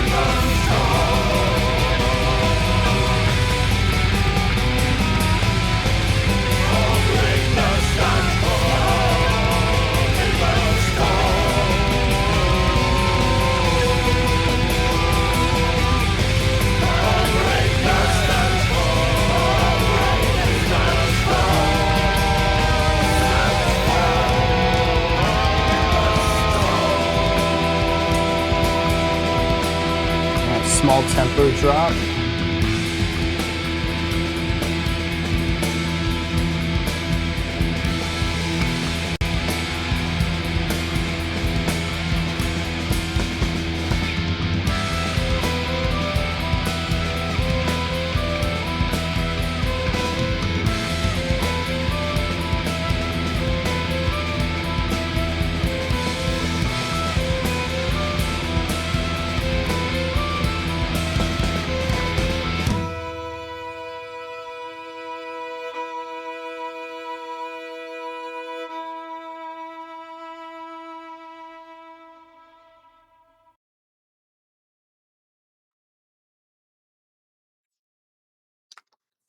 Yeah, that's a fairly epic track right there. Lots of energy, and I really do think it needs the time to breathe. Beggar's Belief ends up being an intro to it more than anything else. I think it sets up, I was going to say a general mood, but the album's done a great job at setting a mood and atmosphere for this entire work at large. I mean, it's not like any of these tracks has really pushed away from that dreary atmosphere that we've been exploring. But I think it does a great job at setting up some of the melodic devices that we hear towards the beginning of Fever Sheds, and maybe it's more of simply referencing it more so than maybe a thematic connection there, but I still enjoyed the way that we transitioned out of track 5 into track 6 and how the beginning ideas of track 6 were kind of based around some of those concepts. I thought that was really nice. And so collectively, we have like 13 and a half minutes of music here. And the general movement from Beggar's Belief in that more industrial, mostly field recording sound of that one, heavily percussive into the more harmonic stuff that we had in Fever Sheds, and then building that up into this massive choir at the end of this track. It was gorgeous. I do kind of feel that some of it lasted a little too long in places. Pacing could have been tightened up a little bit, but once again, it's that critical perspective here, and at least on this track there's usually some stuff to dive into, more so than Grievous Bodily Harmonies, which was very consistent. This one was more diverse, a little more progressive in its writing in the moment, but also its writing across the entirety of the track. So I didn't find myself as much wanting for something to dig into, but there were certainly some sections that I felt outlasted my interest in them. But I don't think that would be my experience on a more casual listen. I got to talk about this vocalist. I've already brought up his more impassioned delivery, which has been pretty consistent on this album, but there's also his clean vocals that we don't get to hear too much of, but are present on this album. It is placed further into the back of the throat. It's got this nice wide reverberant sound to it. It's but there's also this beautiful vibrato to it as well. And I think it's a really nice contrast to the shouted, yelling, angry, grieving, painful delivery that we hear throughout most of this. But I think what I love most about it isn't when it's used in isolation, but when it's used in harmony with another vocal or even another instrument. We have heard it paired with the violin at times. But the vocal stacks in here are great. And I really love pushing towards the end of the track when we move away from the more traditional harmonious vocal harmonies and go into sort of I don't know, a pub song, just a bunch of people singing along, sometimes being out of rhythm with each other, sometimes being out of consonant harmony with each other, but certainly creating this feeling of a collective. And those just feel incredible, especially given the social commentary that this album leans towards. It's a type of, I don't know, a vocal rendition of solidarity. And I find that to be really great. I hope that the lyrics lean towards this as well to really support this finale as a powerful idea. But even without it, I think that the concept of the song solely pushing in that direction, someone screaming and then singing with someone else, and then singing with many others, the pain is gone. And now there's a sort of power in the vocals that's surrounded by many other voices. Defendant numerous, strength in numbers. So I don't necessarily think there's a healing going on here, but there's definitely a focus and and a power and a strength that I think is a phenomenal way to wrap that track up. And the journey of the vocal style to the end tells a whole story. Whether the lyrics back that up or not, I still went on that journey, and I really love that. Now, I do think that this is the closest that we've heard to some of the more cacophonous ideas that I'm used to hearing from this band in their follow-up work. And I feel like I keep saying that. I feel like the beginning of this album was just a bit more harmonious. I don't know if they were trying to invite people in who were metalheads, kicking off a bit more metallic and then shifting to more and more dissonant sounds over the course of this album. Or maybe, I mean, thematically, I wouldn't say that we're approaching more dissonant ideas. We kick it off pretty distraught already. So I just find it really interesting that as we get further into the album, like, dude, this is heavier, this is gnarlier, this is more tense, this is more dissonant. It just seems to keep increasing. I'm curious if the final track is just going to be pure dissonance based on how this album's been evolving. But once again, we have these alarm sounds. We have an instrument playing just 3 or 4 notes, cascading downwards. We have another instrument that's just kind of holding on to a pedal tone for that cascading set of notes to contrast against. And then we have the bassist who's just kind of doing their own thing. And all 3 of these are creating a triad, a 3-note chord. And this chord just never approaches anything harmonious at all.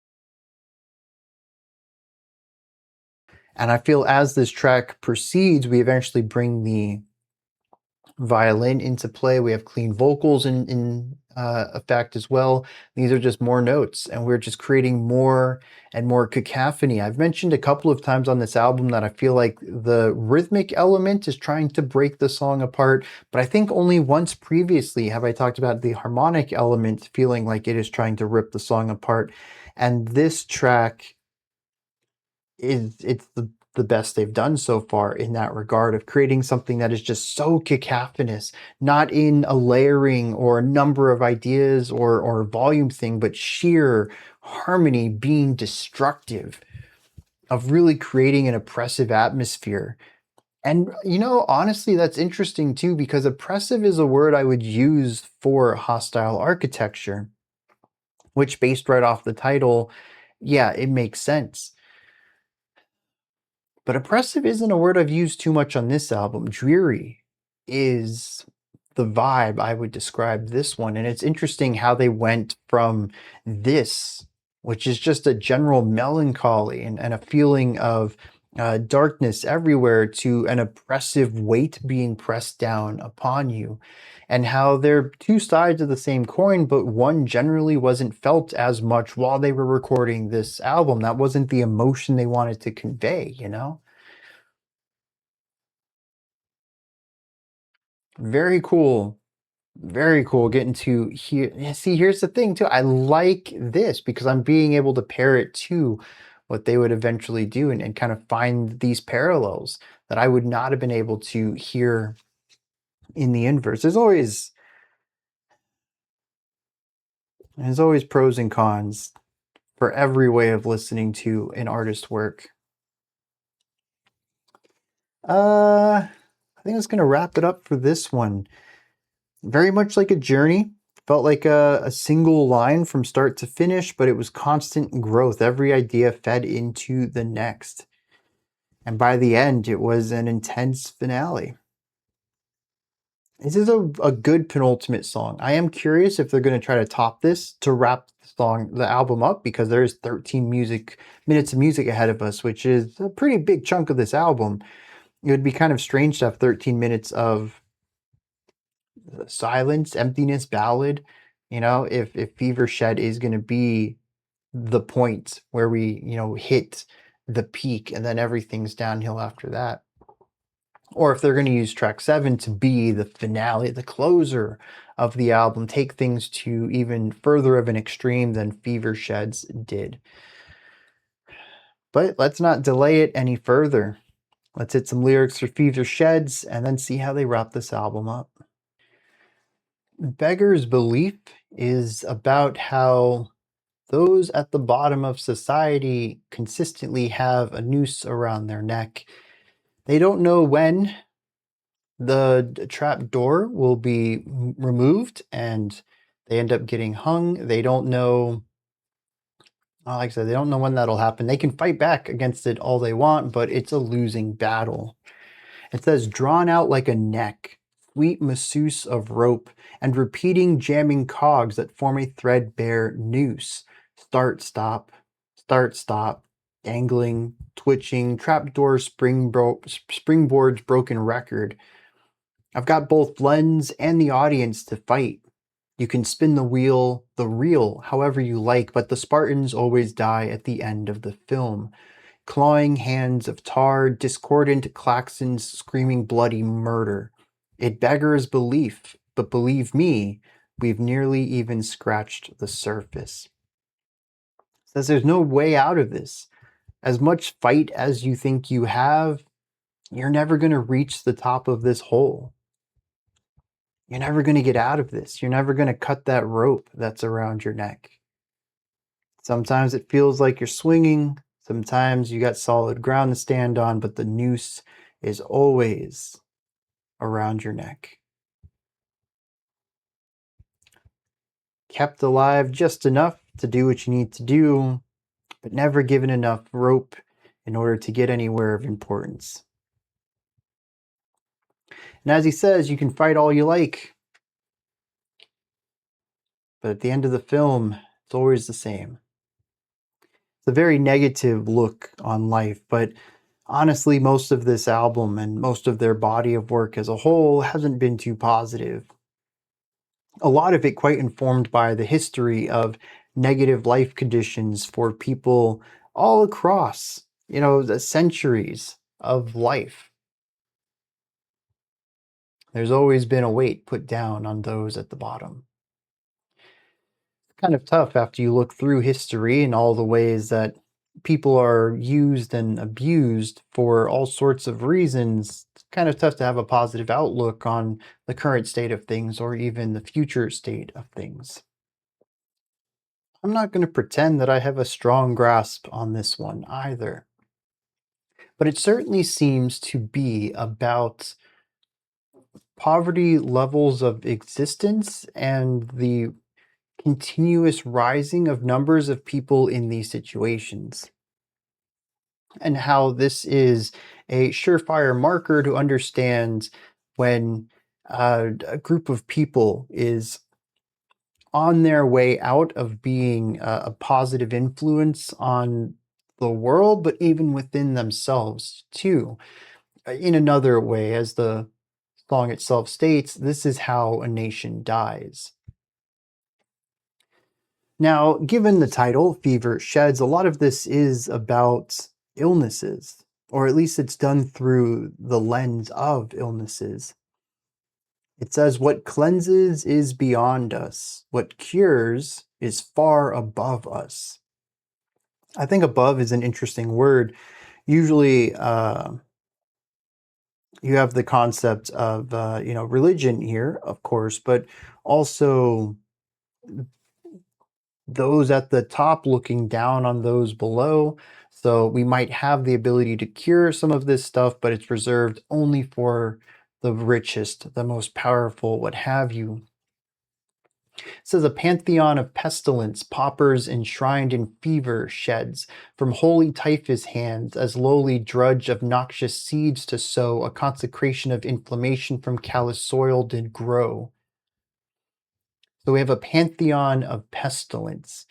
We have all sorts of viruses and diseases that are thrown at us as if they were a group of gods. We have typhus hands, talking about typhus, the disease here. It is something that is grown from the callous hands that are plant these seeds, the noxious seeds. It says blighted walls are for gangrenous minds, for rustling spirits and fever dreams, but there's opiate madness and sulphurous haze. All cathedrals to quarantine, naught but abattoirs for screaming lunatics with blessed brimstone in their lungs. This is wild. Talking about people who have lung disease, probably caused by work conditions. There's been all sorts of medical conditions that have been tied to poor working conditions all throughout time. Things that could have been preventable, but weren't, even after they had been discovered and the link had been, doing this job causes this. And like, well, we'll figure that one out later. We still need this job done. So it says that they can quarantine these people who have blessed brimstone in their lungs, as if having a fire in the lungs can be anything but bad. But no, here it's blessed. They've earned this. It says that calls them screaming lunatics, but it also says it's nothing but an abattoir, which is another word for a slaughterhouse. Says we can line these people up after they have worked as much as they can, and now that they have ruined their bodies, well, now they're good for murder, for slaughter, because they're not worth anything else in a capitalist society. If they can't work, what purpose do they have? We've worked them to the bone. Time to get rid of them. But it does talk about opiate madness as well, which is something that this whole thing has been working towards. I assume with the final track being the title track, Speak Not of the Laudanum Quandary. Laudanum is an opiate. It's a painkiller that was used for a very long time and is still used, but not quite as often because it is incredibly addictive. So we have this idea that instead of treating these issues, we just supply an addictive drug to these people to suppress the pain of their blessed brimstone. So yeah, that's great and incredibly poignant. It says all that is dissolute and loathsome becomes his city, a byword for intricable human misery. Belching forth their cancerous mire, poverty's sores weep into these gaping mouths, the gaping mouths of children and gutter dwellers. Yeah, poverty is something that is spreadable, which is an interesting way to word it, but it is. You can certainly control poverty. It's not spreadable in a contractable way, as they're kind of paralleling it with a disease, but nations can control their poverty level. It's just economics. The problem is when the cost of living becomes higher than the wages earned. That's when poverty rises. I'm not going to say it's an incredibly easy solution, a problem to solve, but it is one based around government and economy, things that are controllable to an extent, at least. Again, not a simple problem. But you can certainly create conditions that increase or decrease poverty. And I think that's what they're talking about here. It says this is how a nation dies, mile by God-forsaken mile, like seeds upon the callous soil. Mile by barren mile. Barren is a really interesting word here. It's talking about, soil. Barren soil is one that can't produce flower, fruits, vegetables. You can't grow anything in it. if we're viewing that in the realm of society, we would be talking about towns, cities that can't produce anything.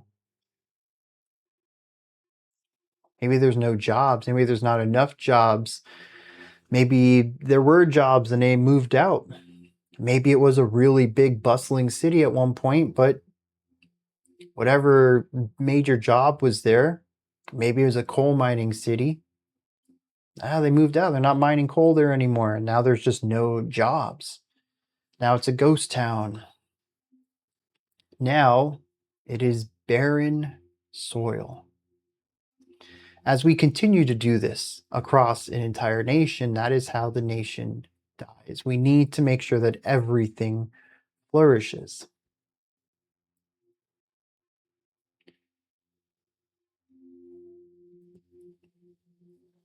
Yeah, I think it makes sense that this is one of the most alarming tracks musically on the album, as I do think that it is their most grandest in scope, and probably the one they want to draw their most attention to.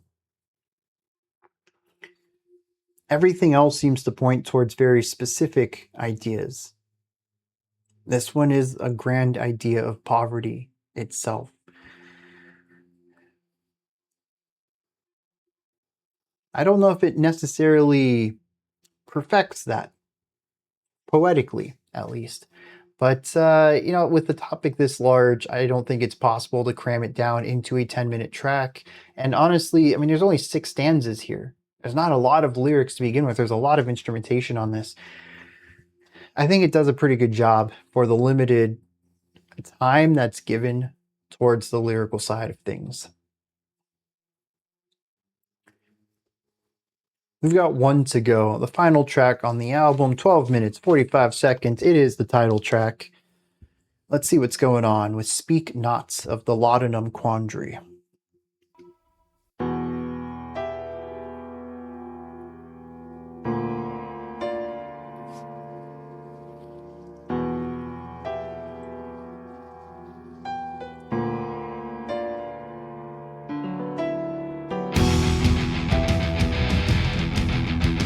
This track and the previous had really cool piano openings on them too.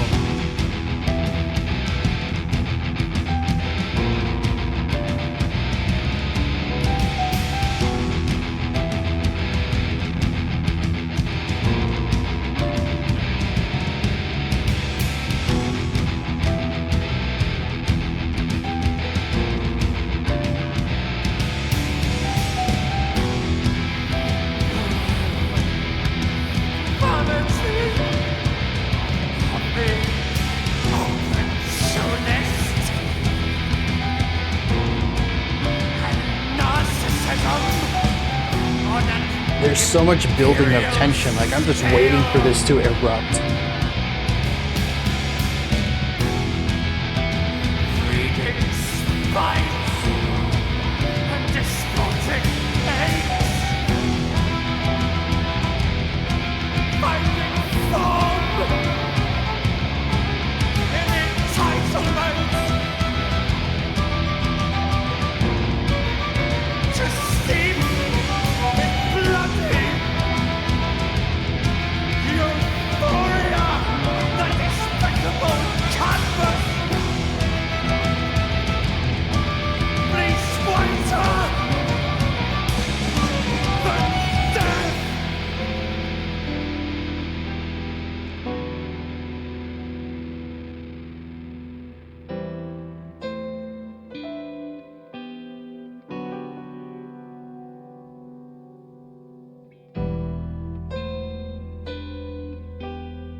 classic 7 right there.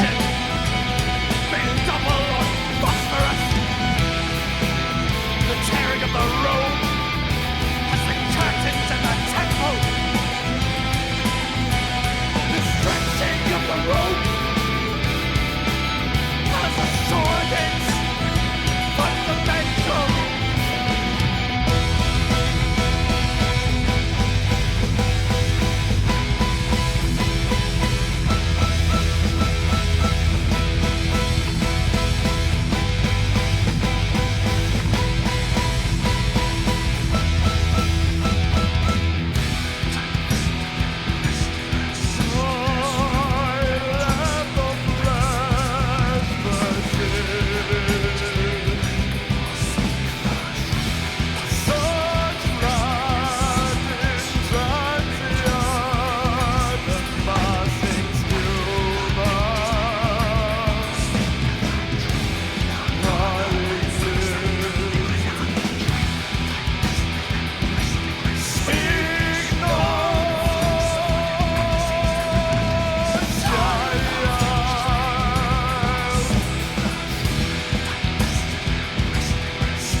Ooh, that's another wild rhythmic device.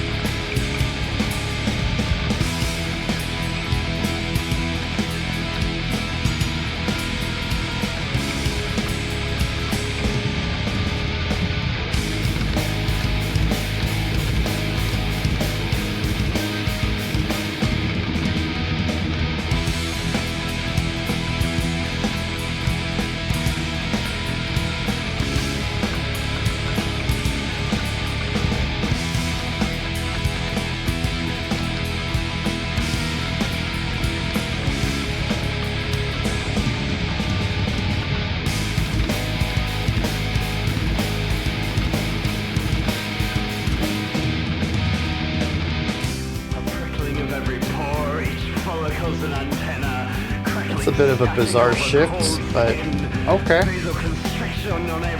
At least they retained some of the rhythmic device, simplified it a little, so there's still something connected to.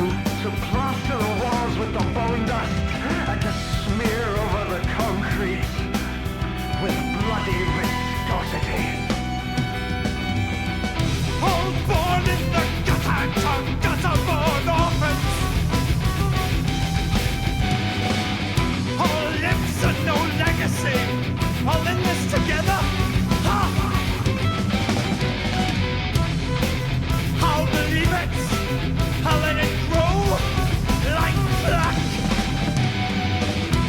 When my head zips up at the back.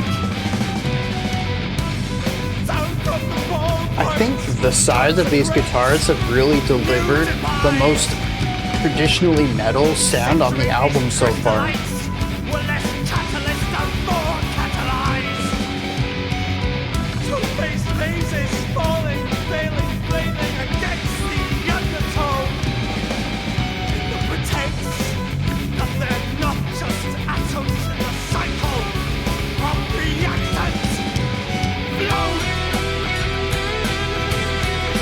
Bringing that 7 back.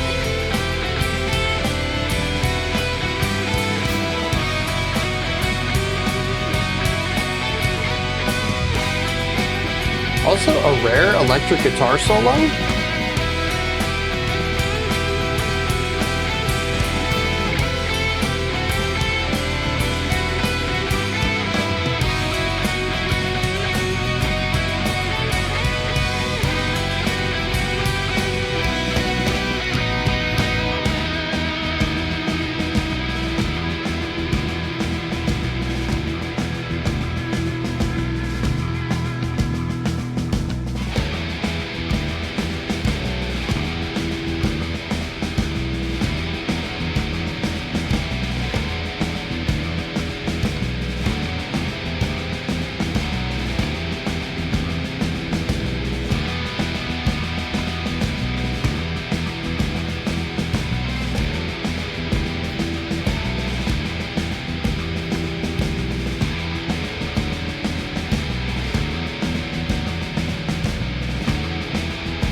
This is weirdly like post-hardcore adjacent.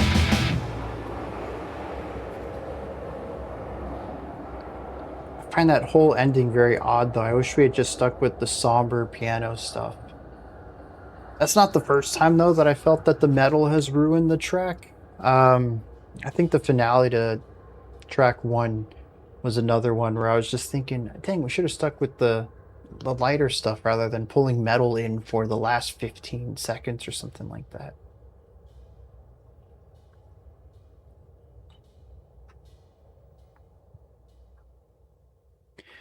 All right.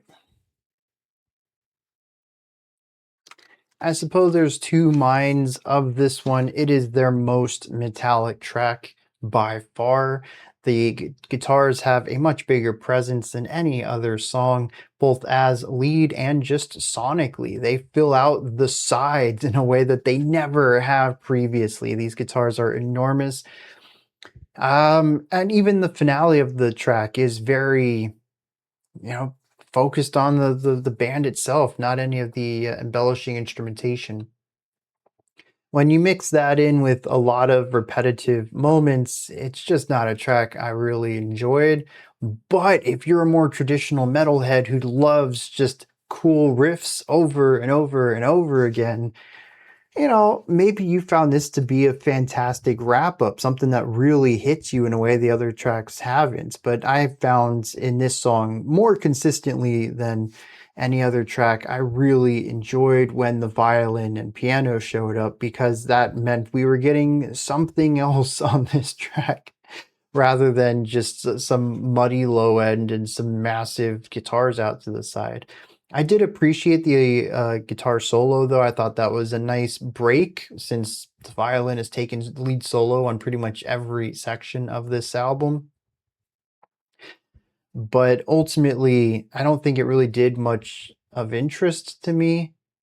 And I wasn't a big fan of the guitar tone either. I thought the violin just was a much better lead instrument. I would have liked to hear more lead piano, and I was a little miffed when the piano came in to wrap the album up and then didn't get a chance to do that. The band came in and said, actually, scratch that. We're going to wrap the album up. And I just didn't feel like that had the weight to it. It was bigger, it was louder, it was larger, but I really liked that somber finale. Also, a melodic finale, so that's more in my court anyways. But yeah, I found this one just meander and to do a thing over and over. It was very repetitive, very drawn out. The pacing wasn't incredibly strong. There just wasn't a lot in this one that grabbed me, not in the same way that the past few tracks have. And Wretched Mills is still, I think, my favorite track on this album. It's got everything in it, and it does everything exceptionally well. This one, I don't know. I think Fever Sheds was the stronger way to wrap this up. Maybe lyrically, this is the right way to finish the album, but musically, I don't know. It just never grabbed me. What about you? Did you listen to this and just thought this was phenomenal? Peak writing right here. I know that my opinions, I feel like very rarely ever click with some of y'all's. I feel like I'm always on the outside, probably as not a metalhead, mostly reacting to metal. A lot of the elements of metal that you all love are the parts of music that I typically don't. But yeah, this was a fine track, a solid 6 out of 10. And I'll give them credit for the length of it too. I think there are some great ideas in here. There's just too drawn out without anything to embellish them. There are a lot of sections in here which are just riff and rhythm, no melody. And I think that's really what drains me when we get to those sections and it's just over and over and over. There's no melody, there's no harmony. I mean, there's harmony in the chords, but I mean, we're usually talking about 2 chords, 4 tops, and that's it. You get the melody and the rhythm and the texture. You just got to be happy with that. Some people are. I rarely am. There's also several sections in here that were rhythmically disjointed and fragmented, Many times I thought the song was trying to fall apart, and maybe that's the point. This isn't the only song that's done it. We heard it on the opening track that I thought the drums had some rhythms that were incredibly disruptive. We've had a few of them across other songs too. I just can't remember specifics. I wonder if this is supposed to work in the same way that we have the rhythmic dissonance, which is supposed to create a feeling of friction against the atmosphere or a feeling of an alarm going off around the words being said, in that it's supposed to create a frictional relationship between the drum rhythms and everything else that's going on, to where it feels like there is this antagonistic component between an atmospheric element and a lead melody, so to speak. And if the lead melody could be, like the narrator, some sort of element for us to connect with personally, then the harmonic elements, or in this case, the jagged rhythmic elements, would be the atmosphere around us, an antagonistic environment, which is a consistent theme throughout this.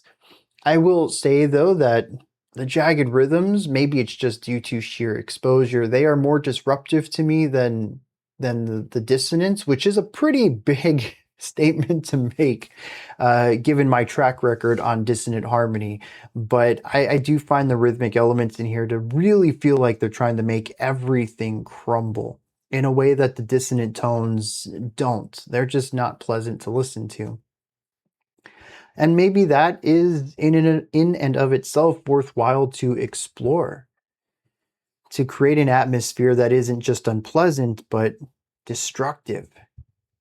Because ultimately, that's what a lot of these tracks are about, living environments that aren't just designed to be unpleasant, but painful, violent, even destructive. This song had a few more of those moments than any of the others, though. It really stood out to me as a key point of it.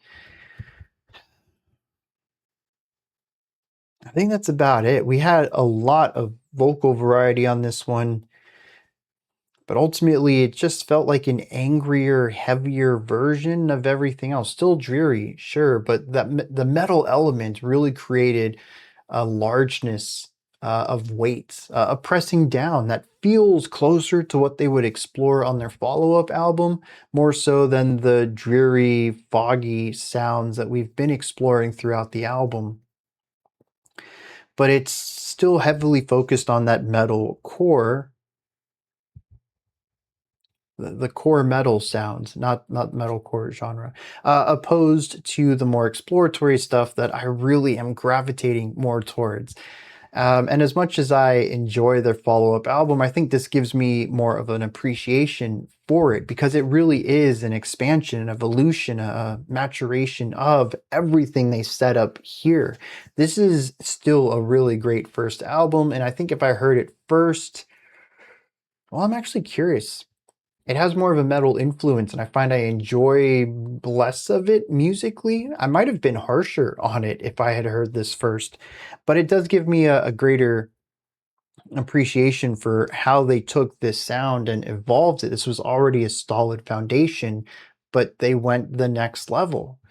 I still think a lot of this album kind of sits in that 7 out of 10 range. It's solid, it's well done, but it's not masterpiece level yet. And they needed to take this and bring it up a level, get that oomph in there, and I think they did. I'd really like to see if they stick around and do this for another 5 years, 6 years, what they do with the third album, how they grow, how they evolve, what kind of direction they want to take this sound in. Let's hit some lyrics on this one, and then we're going to wrap this one up. Unfortunately, I'm a bit lost on the lyrics for this one too. After looking up 6 or 7 words, I was like, all right, I got to figure out what's going on here. Even knowing the definition of some of these are still placed within figurative language that is probably based off of some history that I'm not aware of, and I don't quite understand the meaning of this phrase. So I surrendered. Just thinking to myself, I'm not gonna get this. Not on a first time. This would require some good dedicated research, which is kind of in line with what I expect. There's been a lot of specific lines within this album that I haven't really picked up on, and even my understanding of their second album came from multiple listens and eventually using Wikipedia to help me learn about all sorts of history that they're referencing within it. This is one of the things that I love about Ashenspire is that it's not just surface level.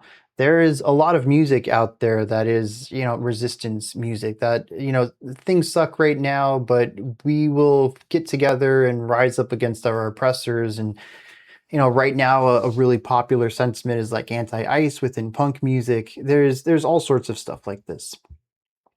But I think something like this transcends that. It recognizes that this isn't a now thing, that this has been sort of a forever thing.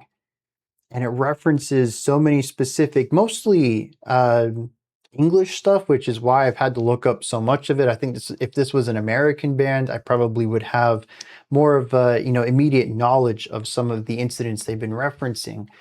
But they do. They reference things all throughout hundreds, thousands of years of history. And put it into terms and draw parallels to modern day. And I think that's what really elevates this work against so much other sort of anti-establishment work out there. And I guess particularly anti-capitalist work, which I do think that this is pretty strongly in that realm as well. But it still stands on its own because it draws parallels through history to specific incidents in history. And it's one of the things that makes it incredibly dense lyrically and difficult for me to get on a first time through. I can usually get the main ideas, but not all of the specifics. This one in particular just feels like it's filled with so many of those specifics that I don't have the information to understand fully. But there is one part that stands out to me. Second to last stanza, all born in the gutter, to gutter born orphans, all limbs and no legacy, all in this together? Ha! I'll believe it. I'll let it grow like plaque when my head zips up at the back. Drawn from the ballpoint comes a great new divide. I really love this point. I had mentioned defendant numerus earlier, Latin for strength in numbers. Usually, our collective power is stronger than any power of anything. We have seen all throughout history those in power being overthrown by those without power simply because they thought they were invincible. They thought that they couldn't be harmed. But all it takes is a bunch of people coming together to make change. That has been a consistent theme throughout history. Large groups of people can make change. And this is a lesson that many people have learned. It's why dividing up large groups of people is such a common strategy. Right now, we have all sorts of lines to draw in our culture wars. Left versus right, white versus black, the Western versus Eastern, everything. Sexism, racism, misogyny, transphobia, homophobia, you name it, there's a way to create an in-group and an out-group. And by splitting up all the people of the world, it makes it more difficult for them to work together. And that's what he says right here.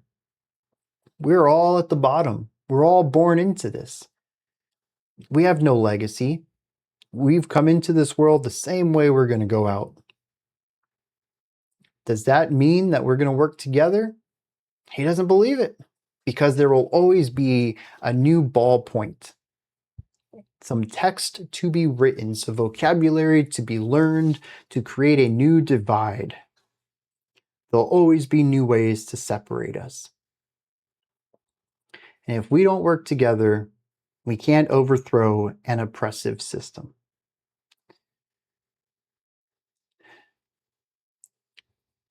He says we are less like catalysts and more like cattle eyes. Two-faced phases, falling, failing, flailing against the undertow, in the pretense that they're not just atoms in the cycle of reactant flow.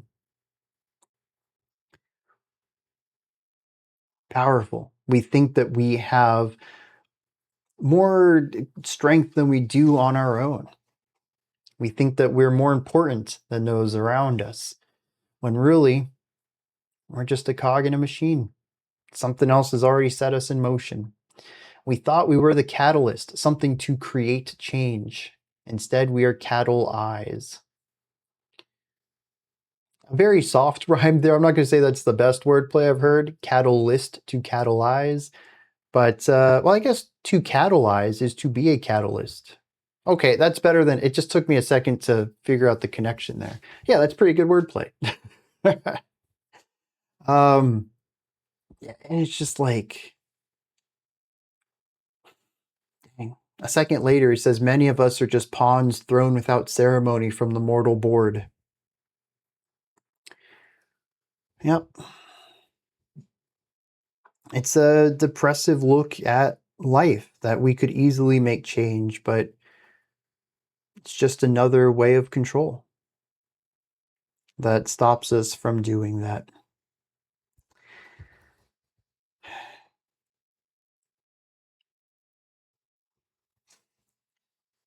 And maybe that's the point of the music too. I found it to just kind of do its thing. If this is just a cycle that is insurmountable because at this point we can't collectively work together anymore, this is just a cycle that will continue to go. Decades, centuries, millennia past, we'd be able to come together, but not anymore.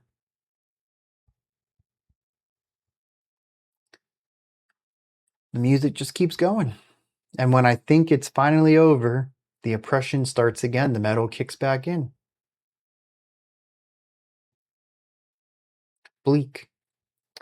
Dreary has been the description of this album so far, but this finale is bleak. At least those are my thoughts on Ashenspire's Speak Not of the Laudanum Quandary. Let me know what you thought of this. If there's anything that stood out to you, anything that you'd like to add on to what I said or correct me on, do you have your own take, perspective, or opinion on this? Put all of that, as well as anything else you'd like to, into the comment section below. Above that, in the description box, is a link to Linktree. Takes you here. You can find links to my music, ways to support the channel, a link to the Discord server, and so much more. Above that, if you could, like, subscribe, and ring the bell. I greatly appreciate all three of those. I'll be back tomorrow, 11 a.m. Eastern Standard Time, 3 p.m. UTC. It's typical for Sundays, but atypical for every other day. I'm so used to saying 5 p.m. Eastern Standard Time. We have a live stream on Sunday, though. Usually goes for about 2.5 hours. And yeah, it's a blast, dude. If you can make it, I highly suggest you do. We check out like 13 songs and we chit-chat. It's a little more chill and casual than this stuff. But it's good fun. You can find that over at twitch.tv/criticalcomposer. Otherwise, Monday, I'll be back at the usual time of 5 p.m. Eastern Standard. Until next time, remember to be critical, not cynical, of the music you listen to, and have a fantastic morning, afternoon, or evening, whenever you choose to watch my videos.